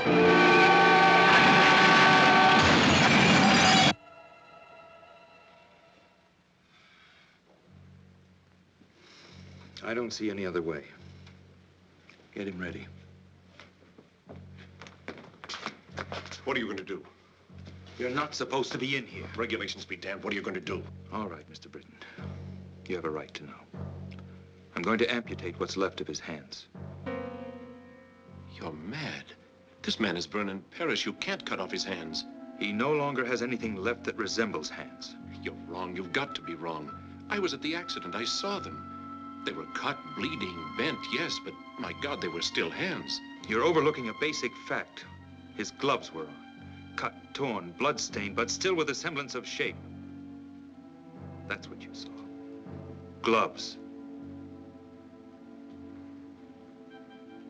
You know, to do this to a man like that, it'd be better just to drive your scalpel through his heart.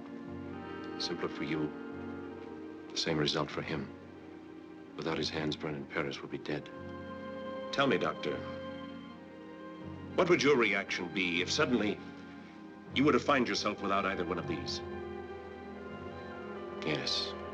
Now, let's pretend they are your hands. What would you do? Well, Yes. There's only one possibility. The odds against success are almost total.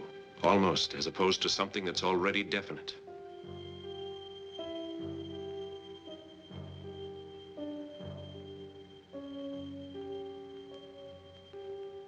I wonder if we're thinking the same thing.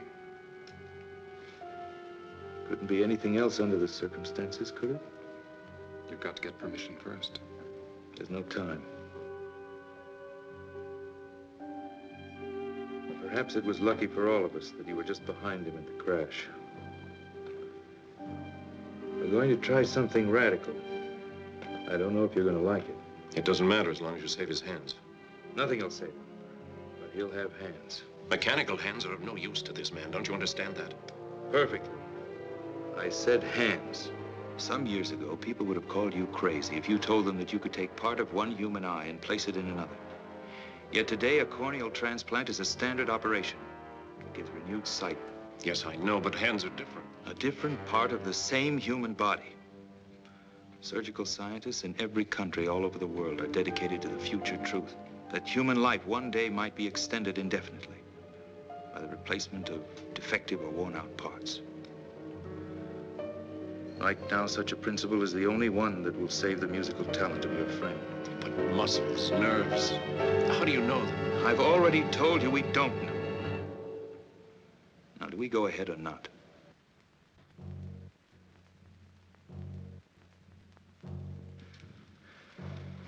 You know why I want you here? I'm asking you to stick your neck out. Maybe. I've pulled you in on a lot of operations, made you watch and study, deliberately made you accept a crash program of training because you have the mind and heart of a great surgeon. I want you to be ready sooner.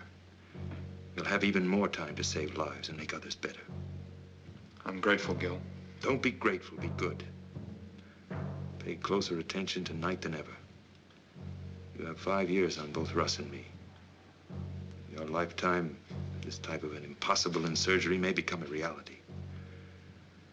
Later, you'll be making the contributions. Stand opposite me at the table. Gil. Yeah? I don't think you're asking me to stick my neck out. No? No. I think you fully expect this to work.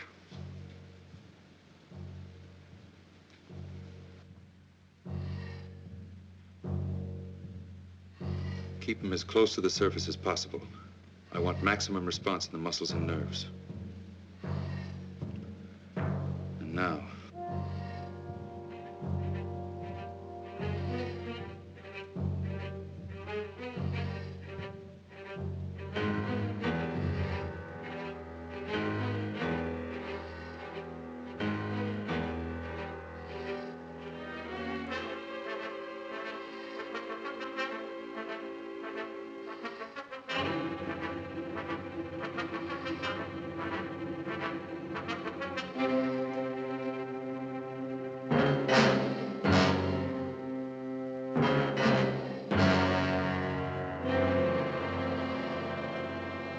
Why?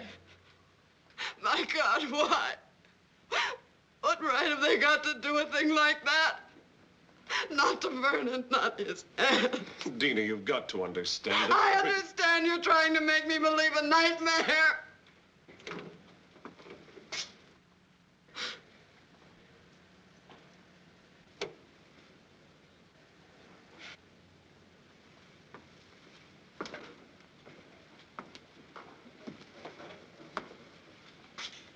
I can only tell you that surgically everything went as planned.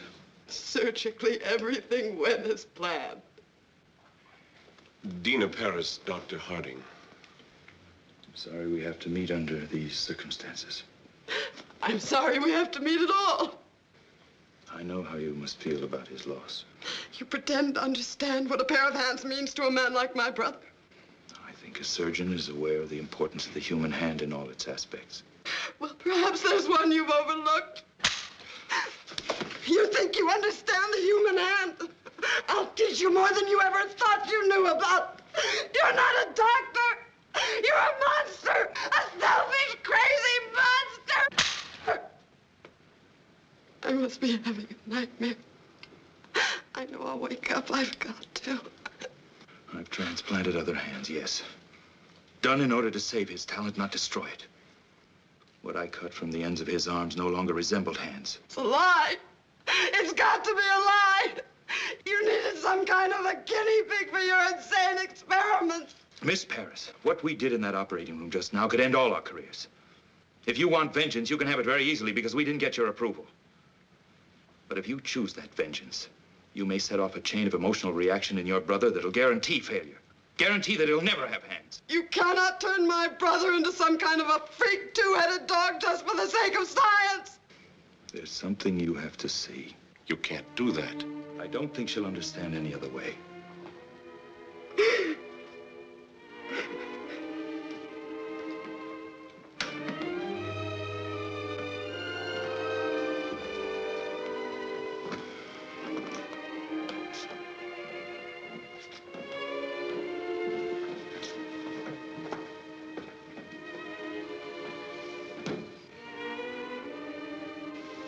Please.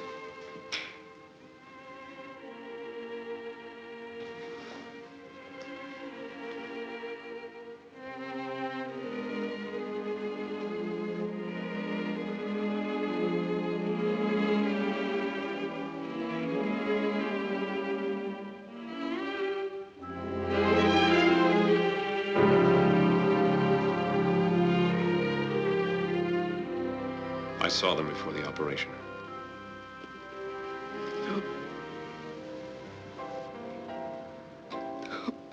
The genius that flowed through these hands is no more. But his basic genius remains. With a great deal of luck, we'll have made it possible for him to continue. You must have faith. Is it faith, Doctor? Or just ego as far as your particular talent is concerned? Tonight, 4 people did everything in their power to help your brother. I appreciate your feeling of personal tragedy, but I think you've wallowed in it long enough at my expense. Listen, Doctor, I realize you've been through a great deal tonight, but I don't think you... Well, I do think. From now on, the only thing that's important is the absolute cooperation of everyone involved in this man's life. Cooperation that'll create the proper recovery state of mind for him. Your attitude is a very crude one, Doctor. Maybe we ought to wait. No, George. This man who's taken such sudden control of Vernon's life, I want to know what he expects to do. And I want to know whose hands he put on my brother's arms. Can you answer that? No, I can't. There's no precedent for what we've done. No published catalog of spare parts to choose from at the local deep freeze. And you know nothing about the other man at all. Coincidence placed him on that table 2 hours before your brother's accident. He had powerful hands, that's all we have to know. That's all. If you're concerned with the possibility that he might have been some kind of madman, let me assure you that psychotic tendencies don't transfer themselves mystically to the physical extremities after death. You know that for a fact? No, I don't. I don't even know about Mother Goose or the wee people in the glen.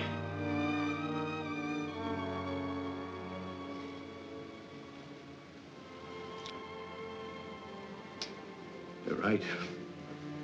I guess I was cracking under it. A personal loss for us. A terrible responsibility for you. We'll be back in the morning. The man has been fingerprinted. A complete check will be run, I assure you. When can we see him? Not for a week. He's under heavy sedation and additional radiation treatments. It's a critical period for his body's acceptance of the hands. Can't we even see him? Trust me. If you can. And when you do see him, it's vital that he believe he's only had simple emergency surgery. I've got to have at least 6 weeks before the final bandages come off. How long until we really know? It won't be long before his body gives us the answer. What we do as far as his mind is concerned, well, he'll need all of us for that.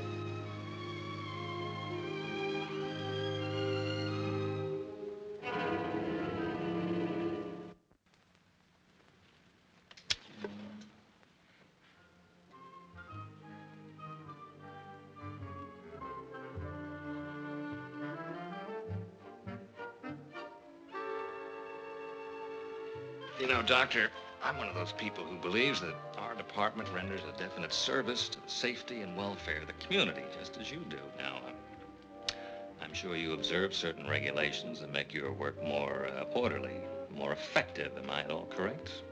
Generally. Well, now, so do we. For instance, when we have a homicide to contend with and we receive a body at the morgue, we feel it's reasonable to expect that we'll receive all of it. Mm-hmm. Don't ask me why, but I hold a feeling of kinship and respect for a man like you. On the other hand, I suspect you of some premeditated diddling on the hillside. Mind you, I've said nothing about this at the department because I'm sure you have a totally worthy explanation. So, exactly what have you done with those hands?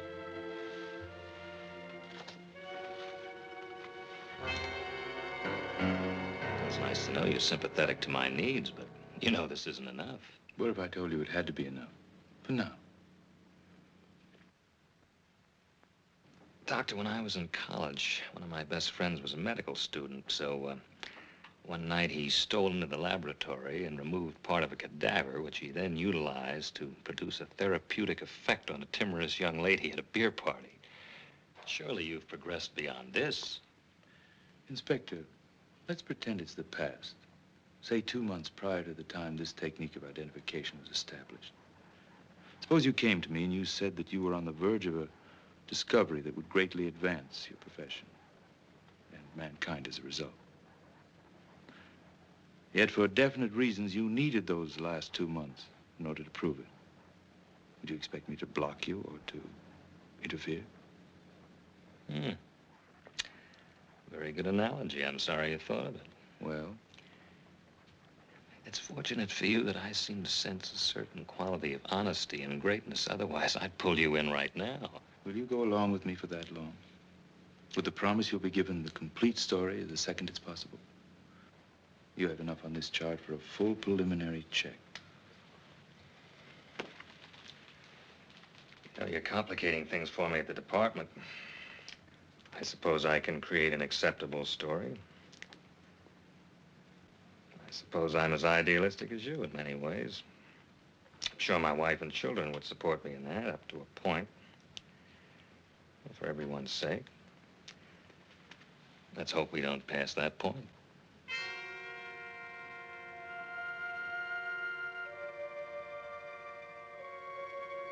This will be his first moment of true consciousness. Please let me handle explanations. Guard your reactions against any indication of seriousness.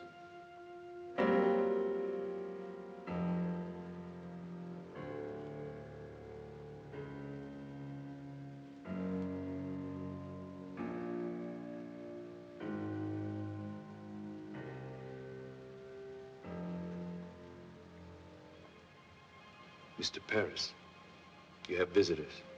Mr. Paris?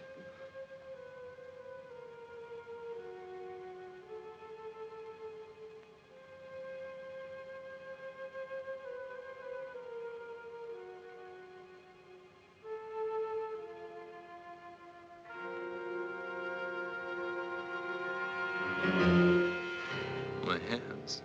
You're going to be perfectly all right. What's happened to my hands? There was a traffic accident. Some of your fingers were broken. You're going to be all right. The cab. That fool driver. Why are my hands like this? We knew who you were, what your hands meant to you. We've immobilized them so the fingers will mend perfectly. I have to be in New York. A concert. Recordings. I've postponed them until you're well again. You will play again, Vernon. You will. Dina, don't lie to me. I'm not lying, darling. Dr. Harding did a beautiful job. Your hands will be perfect. Doctor Harding?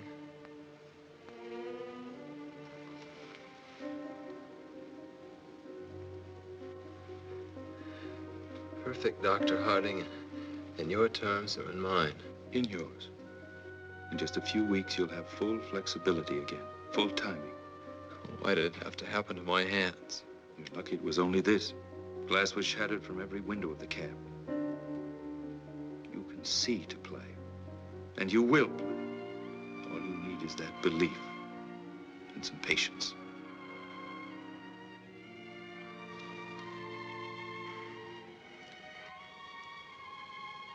Not very aesthetic, is it, George? Might make an unusual shot for our next poster. You're going to be all right, Vernon. Does Eileen know about this? I don't know. Thank you. But she was at the party. Isn't that where they notified you? Yes. Well, it's all right. My little dramatic butterfly wouldn't like it here very much. No bright lights, mink stoles. You don't serve martinis, do you, Doctor? Not for the time being. Well, I guess you'll be around again when things aren't so stark and sterile. It'll be a month before we can remove the bandages. You can go home in a week. I think you'll be more comfortable there. Home. Where I can stare at the piano. Wonder how long it's going to be and how good it'll ever be again. So you can stare at it. Remind yourself to be patient. To fight for something that's important and beautiful.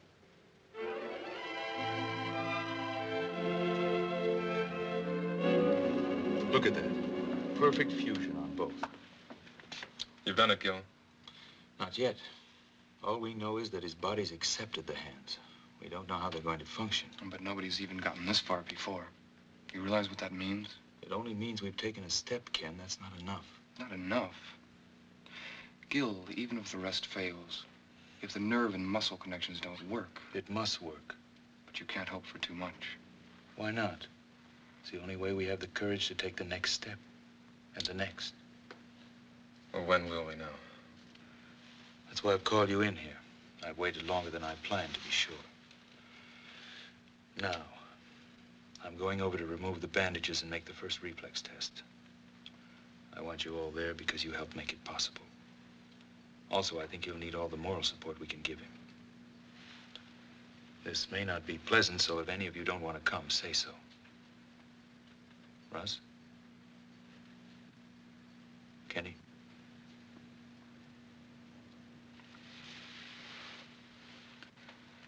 Holly? Did I ever tell you I couldn't stand the sight of blood? Let's see if our dream is a realistic one. If it's possible to recreate beauty out of chaos.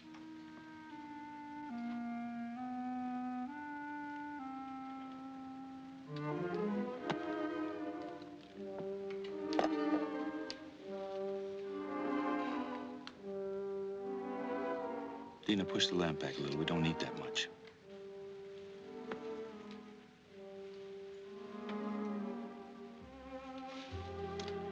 I hope you don't mind an audience. But Russ, Ken, and Holly all helped the night of the accident. I'm used to audiences. Glad to have one again after so long. These weeks of waiting haven't been easy, but if it ends well, I'll be grateful to all of you. Are you ready? After 7 weeks, yes, I'm ready. You must do one thing for me. I ask you not to question it. I want you to close your eyes and keep them closed. So I tell you. That shouldn't be so hard. Only a few more minutes after 7 weeks. Apparently, dramatics aren't limited to the stage.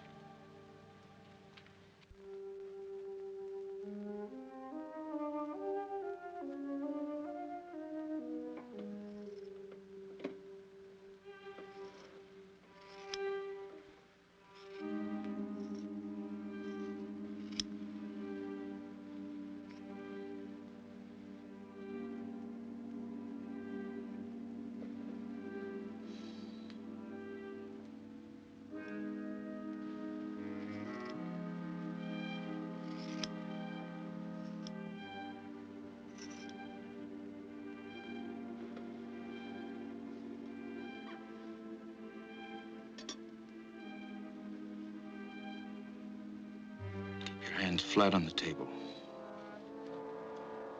Now, I'm going to touch the fingers of your hand. Each time when you feel the touch, I want you to move that finger.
Before you open your eyes, I'm going to tell you one thing. I want you to remember it. It's vital that you do. Are you trying to ease me into acceptance of a failure, Doctor? What we've done for you surpasses my hopes. But the success of every surgery depends on two things: medical skill and acceptance on the part of the patient. Are these your usual terms for such a thing as simple as broken fingers? I don't think so. Keep your eyes closed. The response in your fingers is 80% correct. The rest will return, but it's going to take practice on your part. You were right about one thing. It was more than just broken fingers. But the thing that you've got to believe is that we've been successful, because we have. During these weeks of waiting, you told me about your absolute belief in music and beauty. When you open your eyes, you're going to see something that'll demand a great deal of the sensitivity, courage, and creative thinking you have as an artist. Now, open your eyes.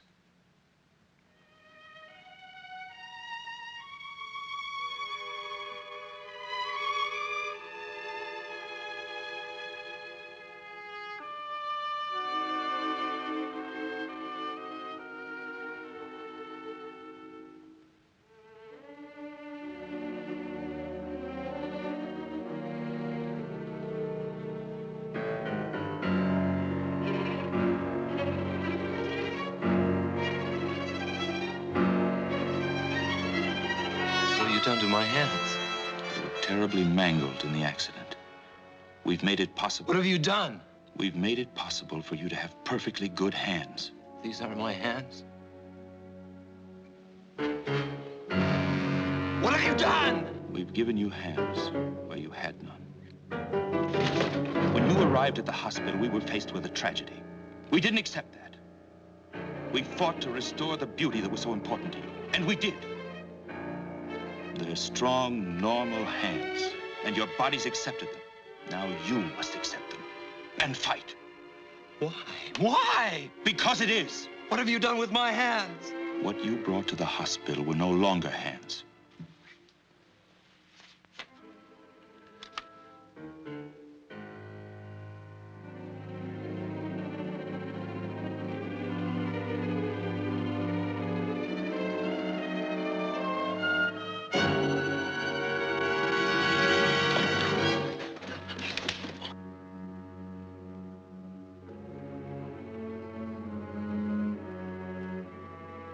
Stand up.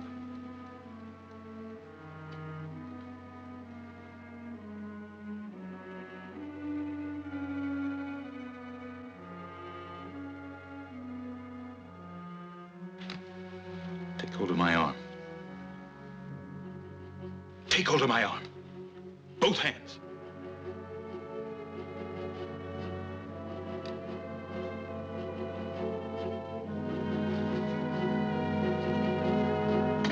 Grip it as hard as you can.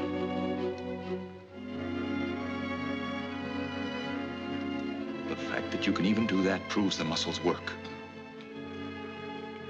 Can you feel my arm? That proves the nerves are functioning. Muscles and nerves, that's all you need. These hands are new, but your talent isn't. What happened to you 7 weeks ago was cruel. What I'm doing to you now is cruel. But what we did in that operating room wasn't. Now you can accept or you can quit. It's up to you.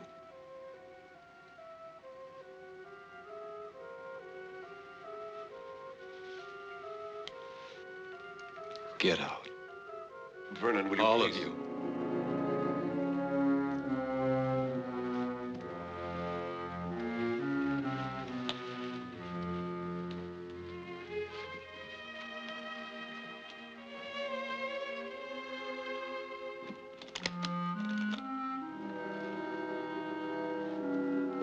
Patience. Exercise. Belief. There's every chance in the world. Every chance that beauty can once more be created by your surgical freak. Can. You're right, Doctor. You were cruel just now. But your bluntness has restored reality for me. I'm just not sure how long it can remain. I suggest you leave now. Tomorrow we'll talk about that reality.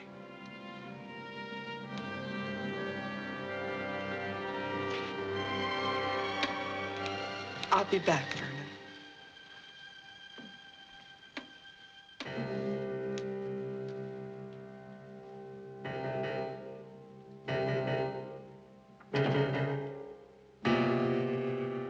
Dina.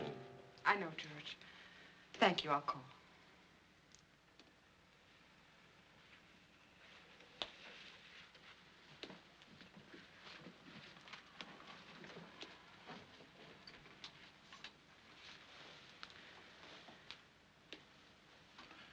Let him have his anger and torment for now. I think he'll be strong enough later to accept the fight. His finger reactions weren't even right. Yes, they were. But when you touched... I touched the fingers on each hand in sequence at first. Then I deliberately changed the sequence. The finger that reacted was the one he thought should react next. Then I went back and touched the finger, and it moved. It's simply a matter of mental coordination on his part. Seems so much to expect. Dina, what we've done has never been done before. It's a triumph for us, but it's got to be one for him, too. I think I'd better move in here for a while. He'll need you. I wonder if there'll ever be a day when he doesn't.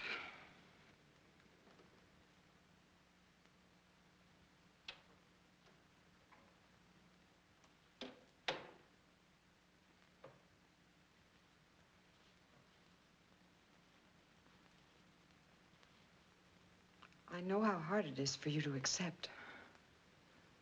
But do you realize what Gil has done for you?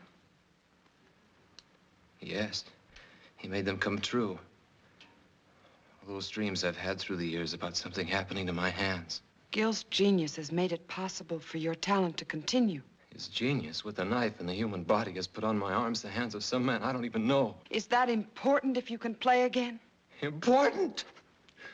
It's important my sanity could even accept that these aren't mine. His genius has given me hands to feel with. But can he guarantee these stolen chunks of flesh and bone will ever be? These are your hands. Now it's up to you to make them sing in the future as they did in the past. It's you who control your hands. Don't you understand? I was my hands. They were my life. Now I'm carrying the life of someone I know nothing about. Then you must learn again. Or you will have no life. Why me? Why couldn't this have happened to that cab driver who doesn't need his hands so much? I only know from Gil that the man suffered too. His life may not be as delicate or as complex as yours, but I'm sure he'll fight to maintain it.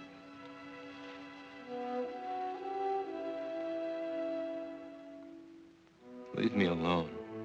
I'm going to stay here for a while. I'll be back as soon as I get some things from my apartment.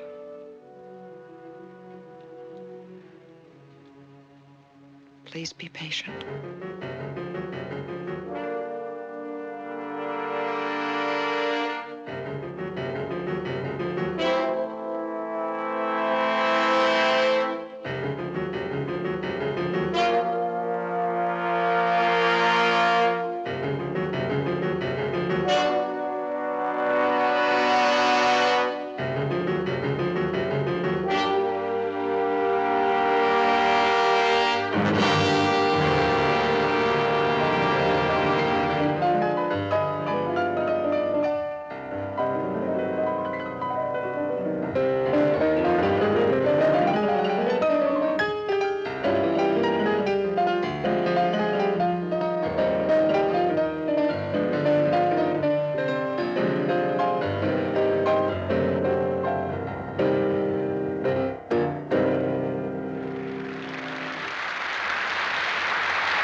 Why, you're a half hour. Why, Vernon, what a pleasant surprise. I want to talk to you. I can't right now. It's important. All right, but I only have a few minutes.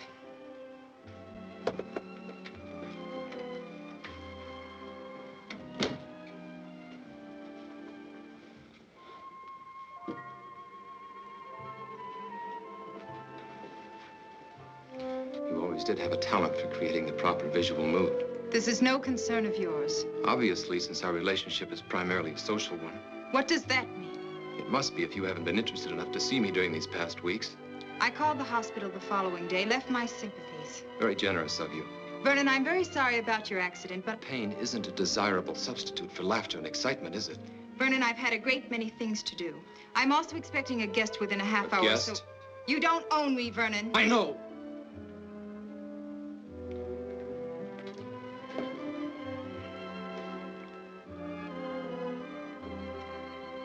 But now I need you. How interesting. Well, there were times when I needed you. Remember your favorite line? That would be too much like playing a great composition over and over. You had to play many in order to live and grow as an artist. There's a difference now. I can't explain everything right away, but my life has changed. You've got to understand. Vernon, if one of your other women has put you in your place, I don't see any reason to come crying to me. That's not it. Yes, there were others. There were others for you, too. I don't think either of us had any illusions about that. But for me, you were always the most important, the loveliest. In the back of my mind, maybe I always thought someday... Vernon, neither of us ever thought that someday. You were always a very exciting, very desirable man. But this attitude in you now, this heaviness, I don't like it at all. I'll be very happy to see you on the old basis, but right now I'd wish you'd go. What if the old basis has been changed by something I can do nothing about? I don't like you this way, and I don't like riddles. What if there won't be any concerts or parties? What if there'll only be me? Stop it, Vernon. I've never seen you this way, and I don't want you this way. What if there'll only be me? Stop it! Stop it! Answer me! Let me go! Your hands are breaking my arms! Your hands! Yes, my hands. The hands that brought you concerts, parties, glamour, excitement. That's what happened when you called to leave your sympathies. My hands that you knew so well. Look! They don't look like my hands, do they? They're not. My hands were destroyed the night of my greatest concert. But medical science gave me a new pair of hands, hands from another body, so that I can play again. Yes, Eileen, I may play again, but I may not. What if there'll only be me? What will you do if I need your help now more than I need your beauty? Don't touch me!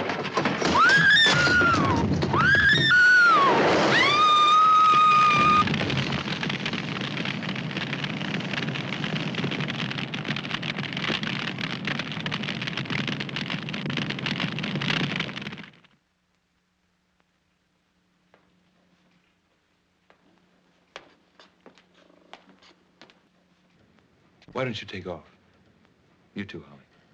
Kenny can handle emergency tonight. Oh, sure. And when do I get a chance to get married? I have a girl who's pretty fed up already. Who ever heard of young doctors getting married? You have to be middle-aged before you can afford to be married. Yeah, I see what you mean. Come on, Junior. I have a new trick I want to show you with a scalpel.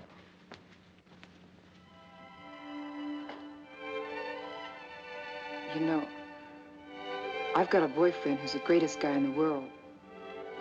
Holly, never get interested in a dedicated man. It may look good on the surface, but you can always end up second, no matter how much he feels for you. Thanks, Gail, for putting it the nice way.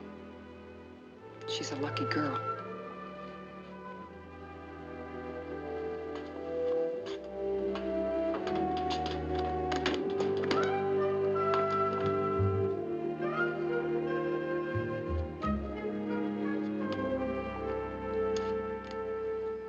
This must make me look pretty much like a snoop, but I'm sure you understand it's part of my job. I also understand we made a bargain. With a time factor that was up a week ago. You see, I'm not without patience. The main point was I'd give you the complete story as soon as it was possible. You implied you'd trust my judgment. Yes, I remember, but there's a problem. I have somewhat of a neurotic respect for perfection in my work. I don't like to see assignments go unsolved. Although I recognize there's no set schedule for the solution. Specifically, the fingerprints you gave me have been thoroughly checked, and they gave me nothing. You think I gave you a false set? You're not that kind of a man. We're in the process of checking them through foreign bureaus, but well, while we're waiting, I Thought there might be something new you could offer to keep my mind at peace. There's nothing I can tell you yet. There's a human factor that's involved that's critical. Trust me a while longer. Very well. Thanks. In the meantime, please remember my wife and children. When I got back last night, he was sitting at the piano dazed. He didn't say a word all night. I don't think he went to sleep either. And then in the morning came the tragic news of the death of a woman who was very important to him. He was more depressed. When did he leave? Late this morning. He said he wanted to be alone. I wanted to go with him, but he was cruel in the way he rejected me. I'm frightened. Don't be frightened. It's natural in the beginning. He's got to feel sorry for himself. Hate everyone and everything that caused this. He'll be back. I hope you're right. In the meantime, I think the separation's good for us. Let's have dinner. We've never done that. I know a little place with violins not far from here. We'll be back early.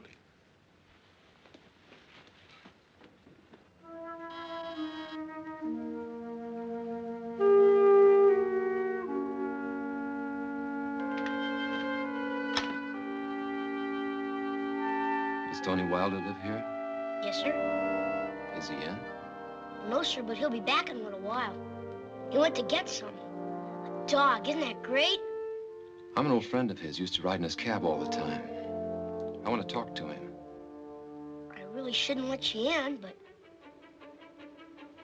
I guess you look okay. You like dogs? Okay, come on in.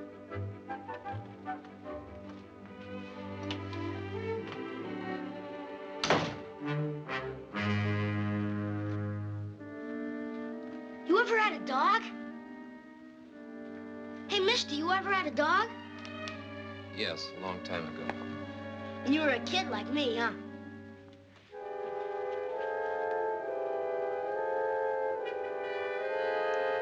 You had a piano once, too? Were you any good? I'm good, too. Want me to play for you? Well, I'm not bad, honest. I like to play. Dad never asked to make me. You know a lot about the piano?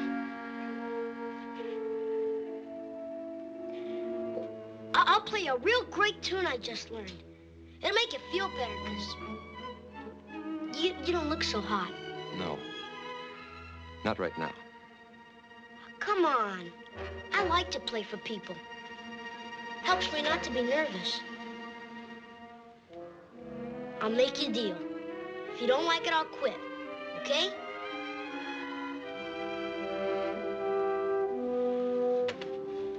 And they were both killed when we were very small. We ended up with relatives who resented the obligation. So more or less, we banded together for emotional survival. You both had a great desire for life, even then. That's important for him now. Perhaps. But I think we became too close as a result, too dependent. I had talent, too, but his was greater.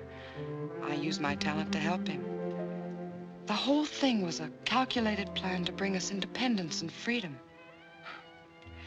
And now, just when we were both reaching a point when we could be truly free. Dina, nothing's going to be wasted.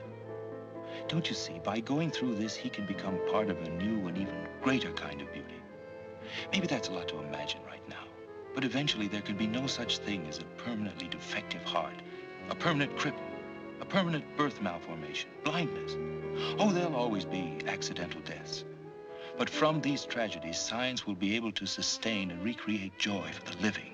And when people know that a worn-out or defective part of their body can be replaced, they'll approach life itself with a great deal less fear. 3,000 years of research, Dina. And we're just beginning. This is the next major step, and he's the key part of it. If it had to happen, I thank God we found you. Gil, whose hands are they?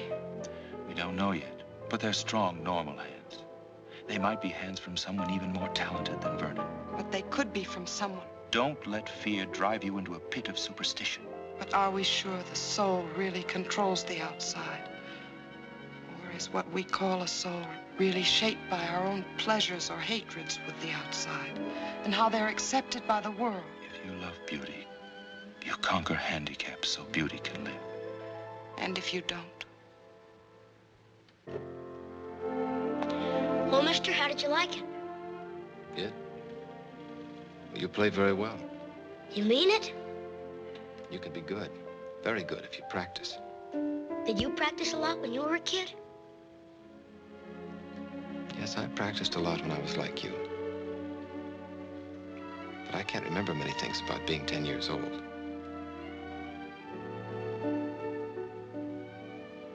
Yes. Yes, I can. Are you still any good? I don't know. Come on and try.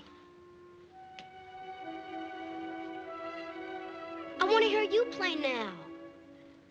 First, you got to take your gloves off. Whoever heard of playing the piano with their gloves on? I can't take them off. Sure you can. You put them on, didn't you?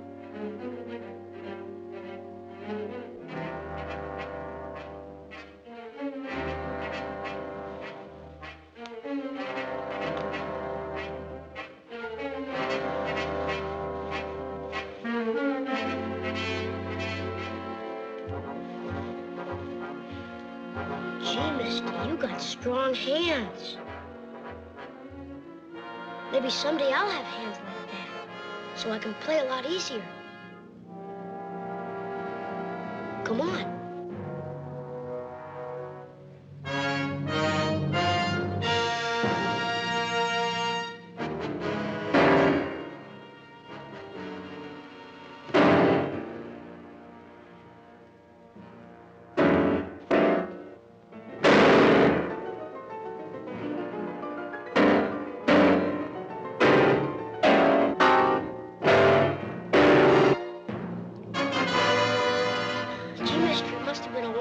Because you sure can't play now.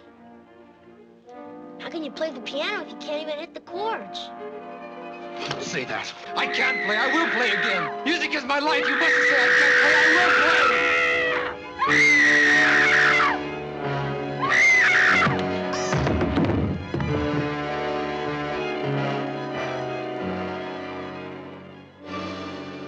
I've never known anything else. That's why I'll play again. I must play again. You see that, don't you?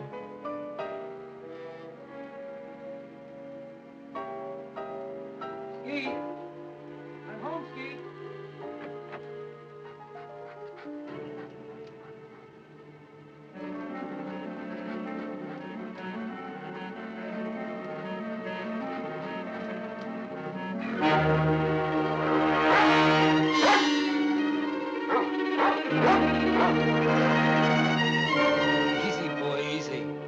I know it's strange, but you'll get used to it.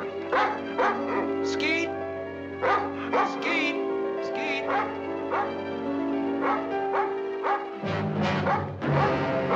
Skeet, where are you?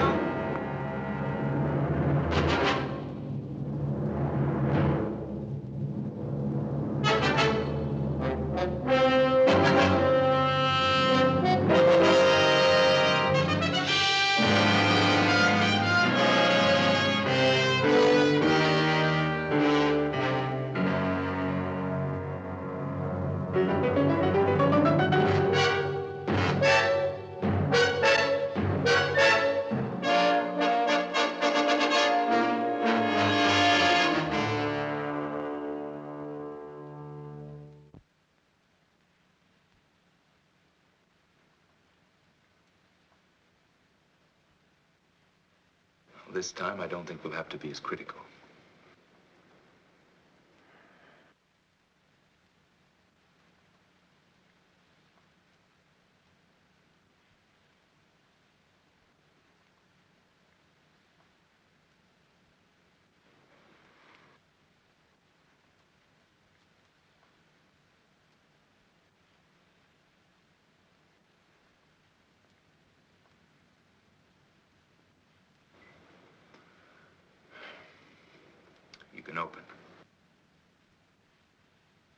working, Vernon. It's all working. Should I say congratulations again, Doctor? To yourself, for your patience. Every finger response was correct. Timing was a little slow, but with this much progress this soon, there's no reason why full dexterity can't return. All you need now is a strong incentive. That's something you've had for a long time. Yes, Doctor. I think I'll enlarge on your exercises to include the piano. Congratulations.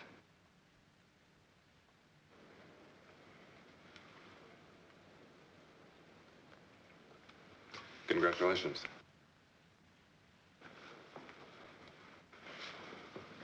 It's wonderful, Mr. Paris. Ouch. I want you and Dina to have dinner with me tonight. Go someplace where we can laugh for a change. How about it? It's time to see again what the outside world and smiling faces look like. How about it?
Here's a smiling little doll to take home with you to remind you of your shining hour.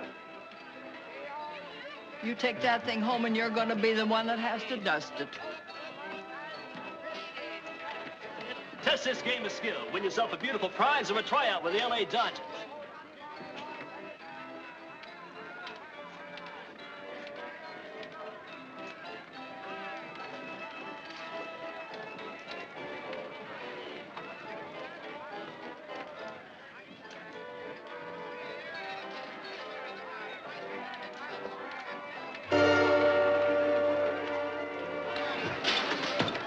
Warm-up pitch, only a warm-up pitch. Even the greatest need that. Try again.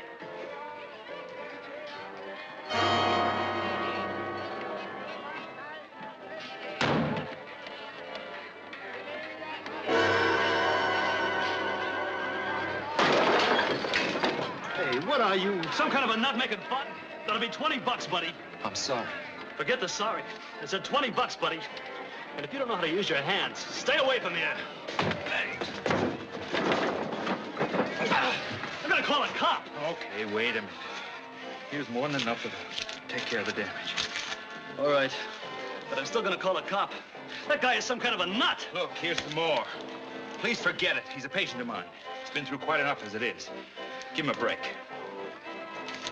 Okay. But if you can't handle him, buddy, we got a place right down the street that specializes in freaks.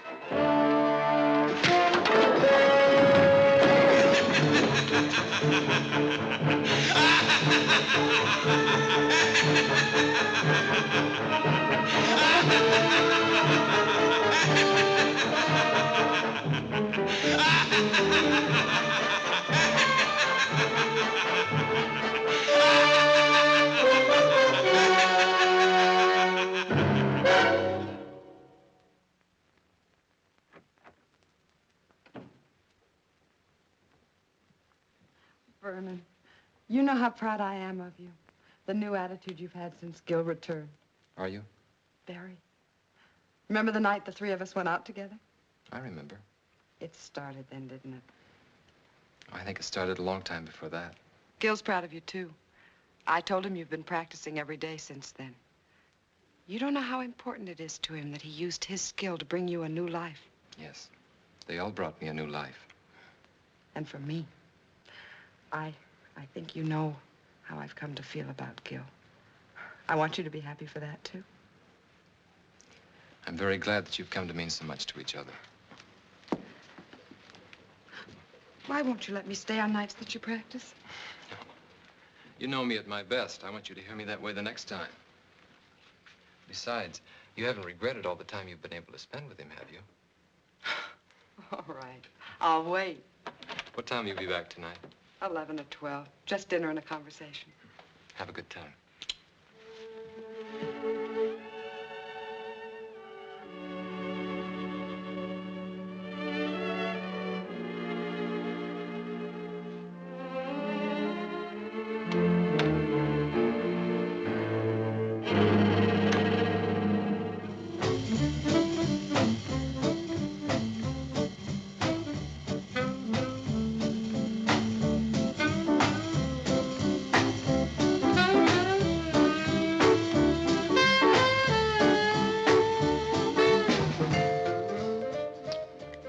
Don't you want to marry me? Yeah. Yeah. When? A year or so, maybe. I can't ask you to live on what I'm making now. I can't even live on it. I wouldn't mind working. I've done it before. We might have to if we get married in a year or so. Then why not now? It's just too rough. You're too intent on your work. I admit it.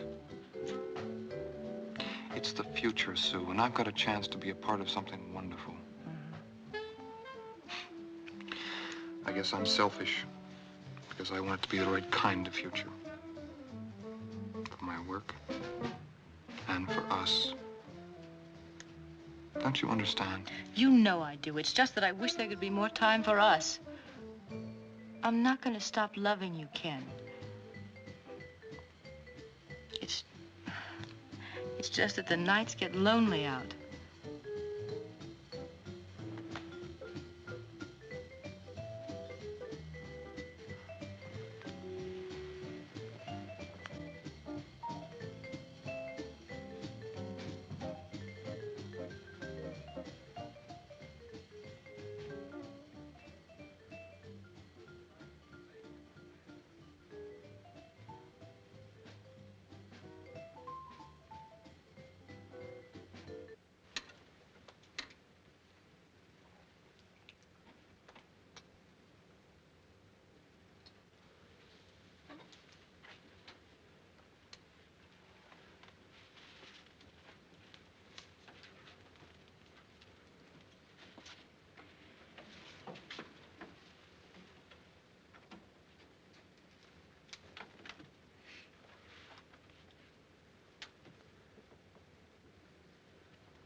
It can't be. Gil? Gil, can it? It must be a record. He never bought any of his own records. He was always afraid of becoming a mechanical copy of himself. I know his style so well. I don't know. Maybe possible. If he's really been practicing and exercising the way you said. It's one of his more simple pieces. Gil, it must be.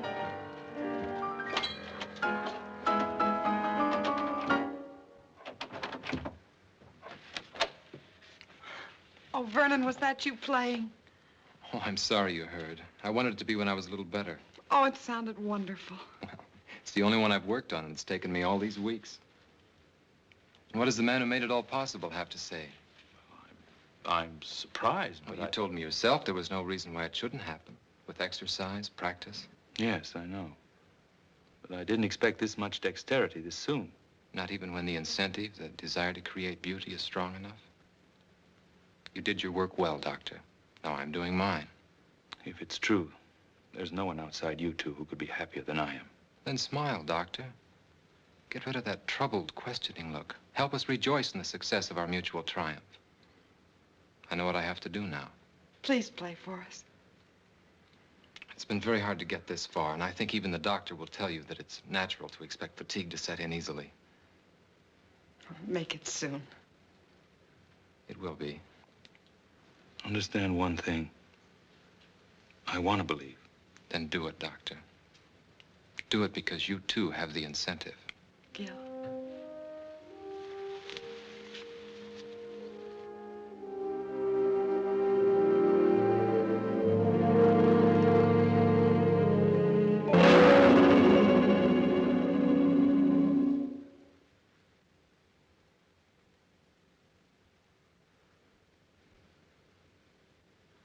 Well, I'm sorry. I know he was a close associate of yours. Did you know the girl, too? Tragedies of this kind are always senseless, but I'm afraid I have to press you about the significance behind it.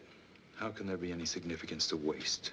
Some time ago, I read a routine report about a death that occurred in the suburbs.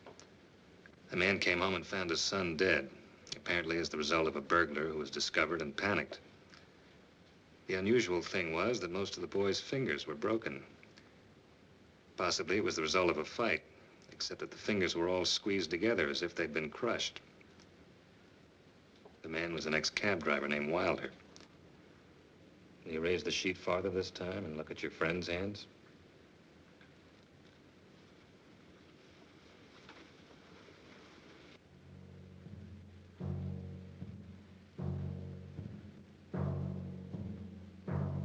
Done with the bookend. If you're thinking it might have been a burglar, forget it. It was calculated. The bookend was placed in the girl's hand to make it look as if she defended herself against a sex attack. Then you have your answer. That's rather difficult to believe, since the girl was choked to death. A series of tragedies with one thing in common, the human hand. The same thing that brought us together, Doctor. It's ridiculous to assume that... Is it? Perhaps, if anybody else but your friend had been involved. This is the kind of coincidence that forces me to become less patient. I think I know now what's happened. If I'm correct, it's an amazing piece of surgery, Doctor.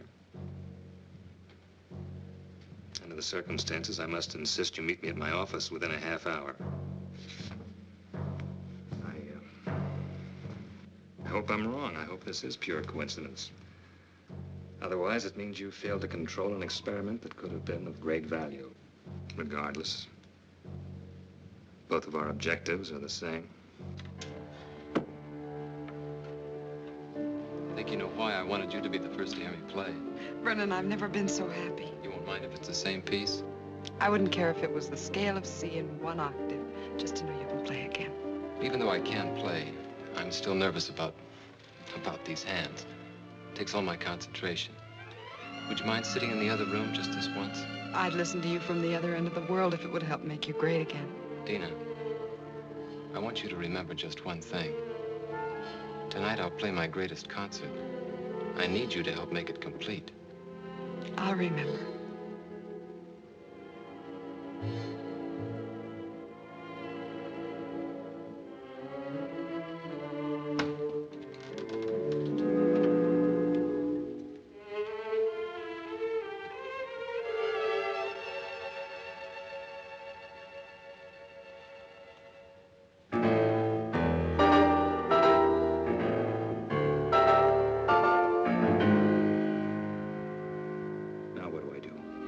Destroy the very thing I created? Help him. Any jury will call it insanity. With proper treatment, he can be brought back. And Ken? And I? Gil, I was almost as close to Ken as you were. But even his sacrifice can't stop our work. It mustn't. How stupid I was. What he said about incentive. Oh, yes, he had one, all right. Vengeance on everyone he thought destroyed his ability to create music. The driver, Ken. I think we can take care of ourselves. Dina, she's with him. He won't hurt her. She's on his side. We're the enemies. With a maniac as shrewd as he's become, I won't take that chance. I'm coming too. No, you're involved enough. Go home to your security. Try to figure out why it's so hard to find for men like me. Then don't make the same mistakes.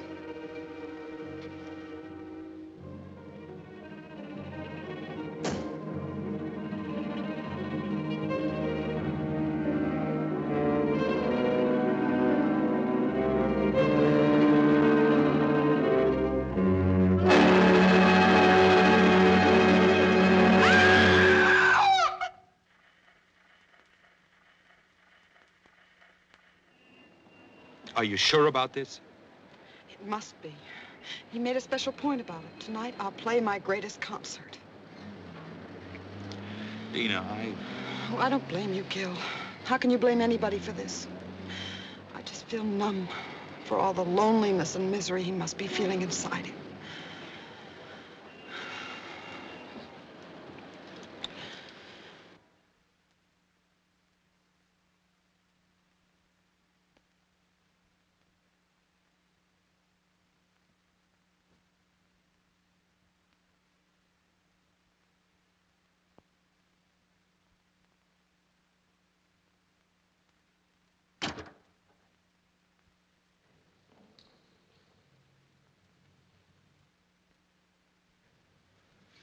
Thank you for remembering what I said, Dina.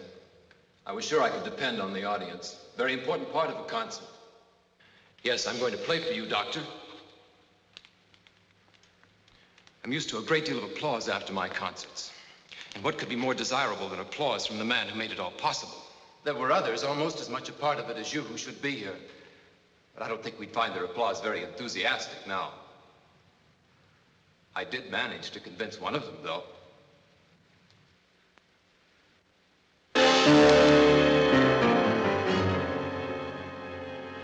We had a long chat on the way down here. Turns out he was very partial to music and my future ability. The only trouble was he didn't mean it. He was only trying to trick me. Why, Vernon? It was only a matter of time before you would have played again. Time. Time to cut off these hands and give me others, and others if those don't work. Yes, the doctor has all the time he needs in his laboratory. He can do anything, except give me back my life. He tried to save that life. He failed. How do you know yet? Shall I show you? It's too soon. I said I was going to play for you. I am, now. But I want you beside me, Dina, because you were always there in the past. You can't go out there. He still needs me. It's a trick. I might be able to humor him. Still save him. I've got to. It's too much of a chance. You can't do it. Then take a gun and go out there and shoot him now.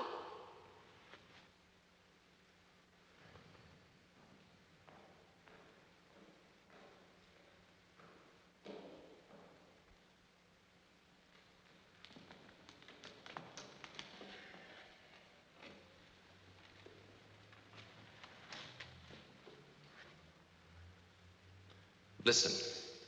Behold the wonders of medical science and your kind doctor.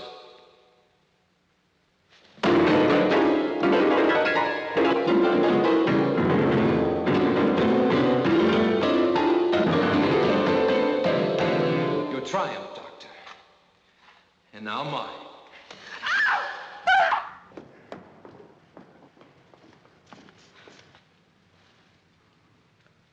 Let her go.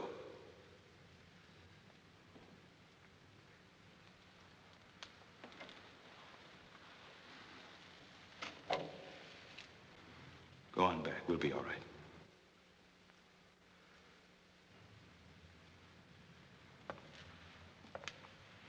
The talented Dr. Harding, still in charge. You're right about one thing. I'm not responsible for the loss of your hands.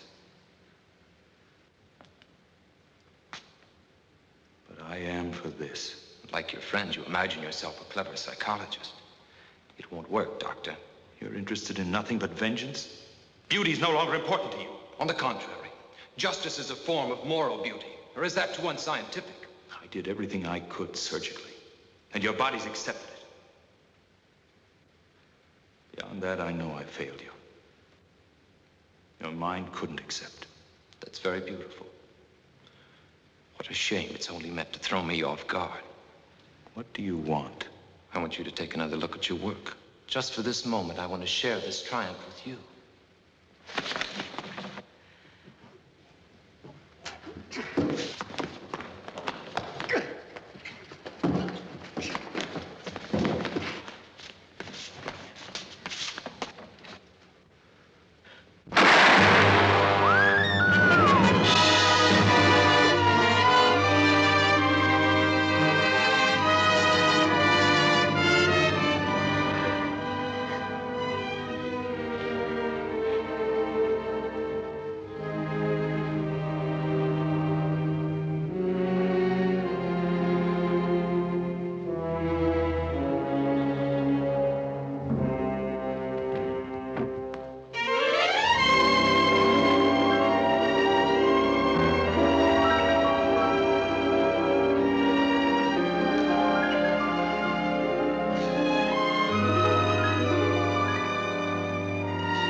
Have you found out whose hands they are?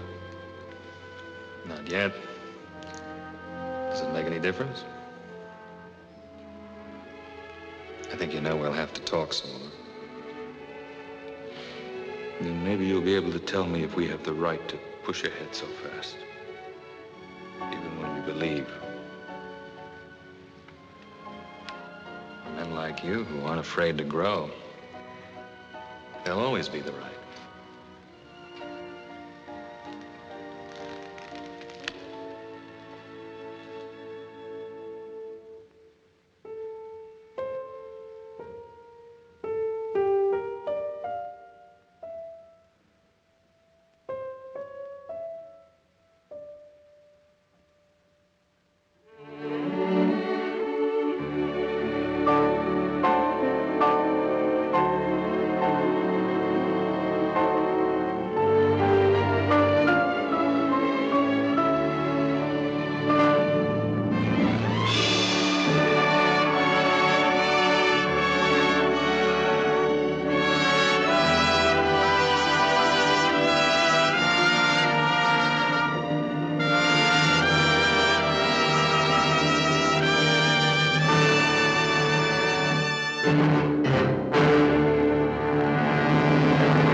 The hands whose music thrilled the world.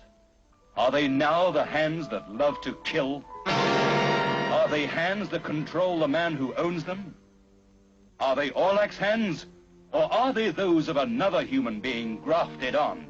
The hands of a killer. Just look at these hands. They're not mine. They belong to someone else. They have their own thoughts, their own will. I can't control them. Darling, I'm not frightened of you.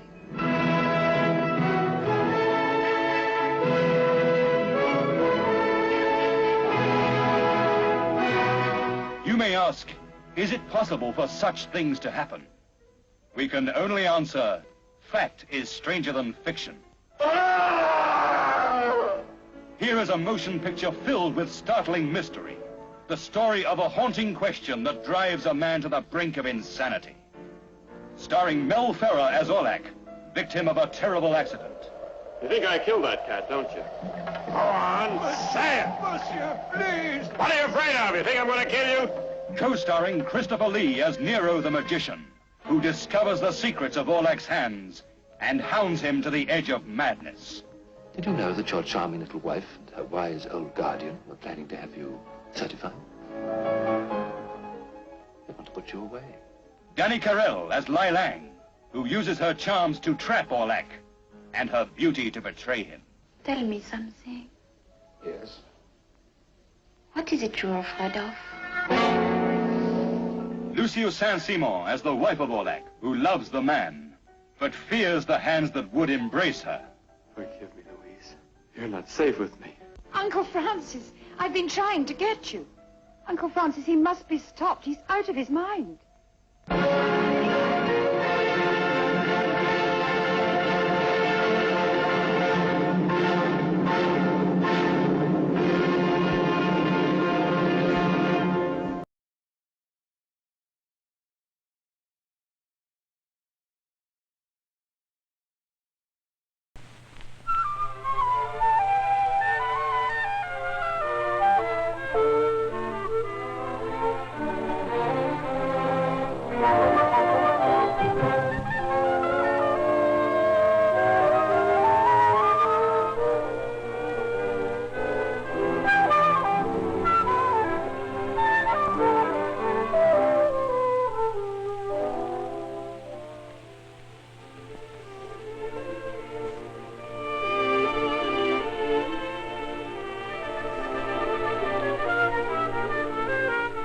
Once upon a time, a little girl lived with her mother in a small stone cottage near the edge of a great forest.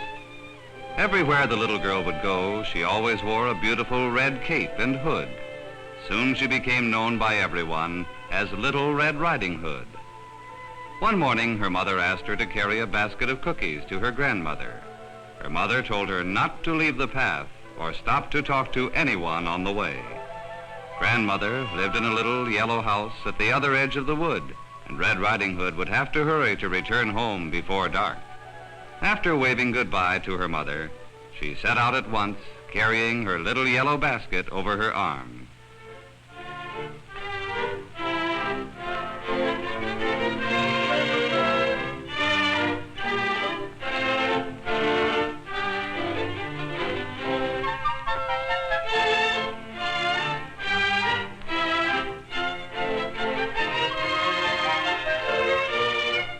First, Red Riding Hood walked straight along the bright forest path. But soon, near the riverbank, she saw a beautiful field of wildflowers. They were growing everywhere under the tall green trees. She thought it would be great fun to pick a few flowers to surprise her grandmother. Then she remembered.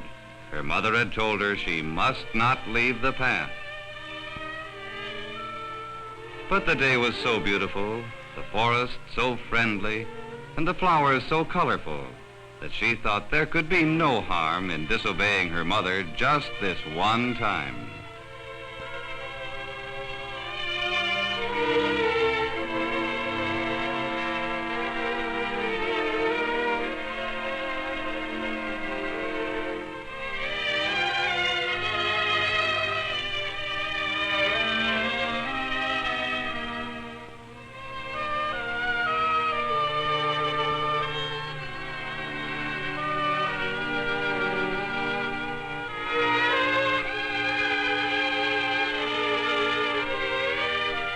The flowers smelled so sweet, sweeter than peppermint candy.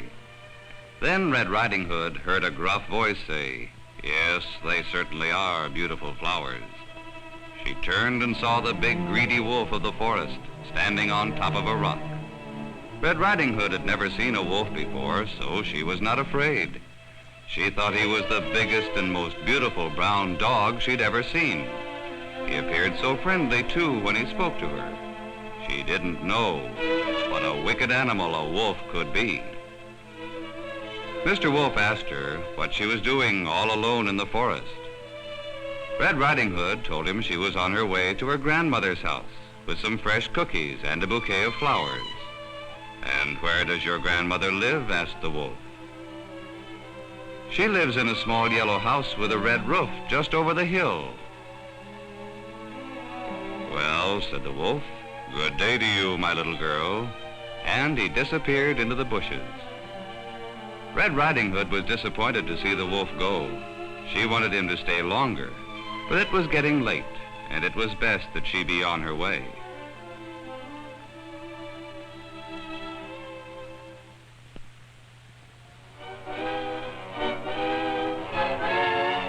Meanwhile, Mr. Wolf ran slyly through the wood, along the path and over the hill, until he reached Grandmother's house.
When Red Riding Hood arrived at her grandmother's house, She knocked at the door, but there was no answer. She knocked again, and a strange, gruff voice said, "Lift the latch and come in." It was strange, but the bright sunshine of the forest made Grandmother's room appear very dark. It seemed so dark to Red Riding Hood that she could hardly see her grandmother in bed. Grandmother looked so different, and her voice sounded so deep and gruff. Perhaps Granny'd been ill with no one to look after her.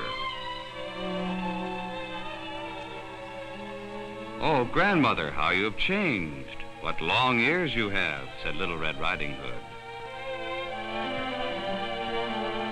"All the better to hear you with, my dear," replied the wolf. "Oh, but Grandmother, your nose. What a long nose you have." "All the better to smell with, my dear," replied the wolf. "Oh, Grandmother, what large eyes you have."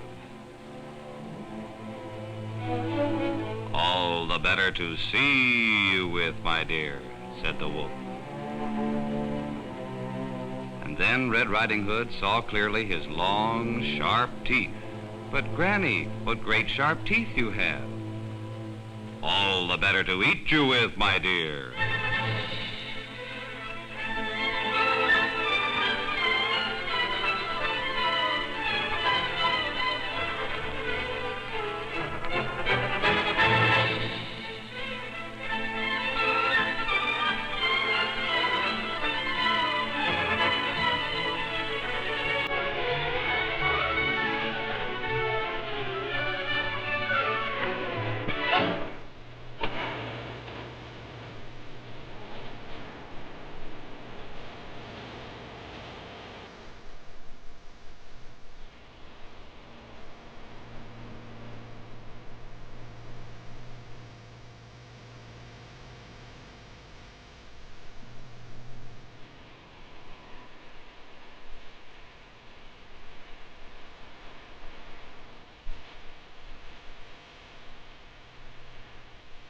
Grandmother was ever so grateful to see Red Riding Hood safe and sound.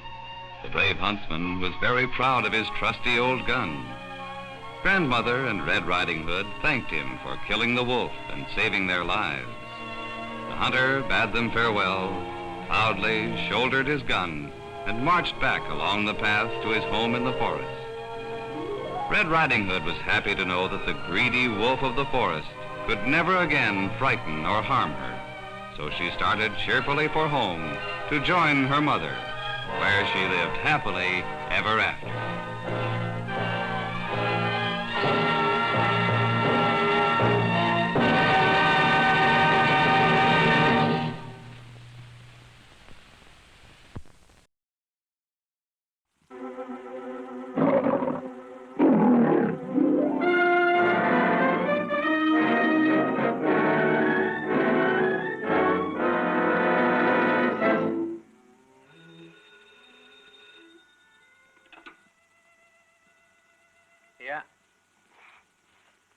Yeah, this is Peter Lorre speaking. I couldn't resist the temptation to call you. I just read of your new picture that you're to make. Oh, that's very nice of you. Thanks for your interest. Oh, I thought you were magnificent in M. And just the other night I saw your new picture, The Man Who Knew Too Much. What character are you going to play in? Oh, it's the most unusual story. You know, it's a great love drama. I am to be a half-mad scientist. I, a poor peasant, have conquered science. Why can't I conquer love? He shall be shut up when it's I who am mad. But nobody knows that. Yes. Each man kills the thing he loves.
And now, folks, it's time to say goodnight. We sincerely appreciate your patronage and hope we've succeeded in bringing you an enjoyable evening of entertainment. Please drive home carefully and come back again soon. Good night.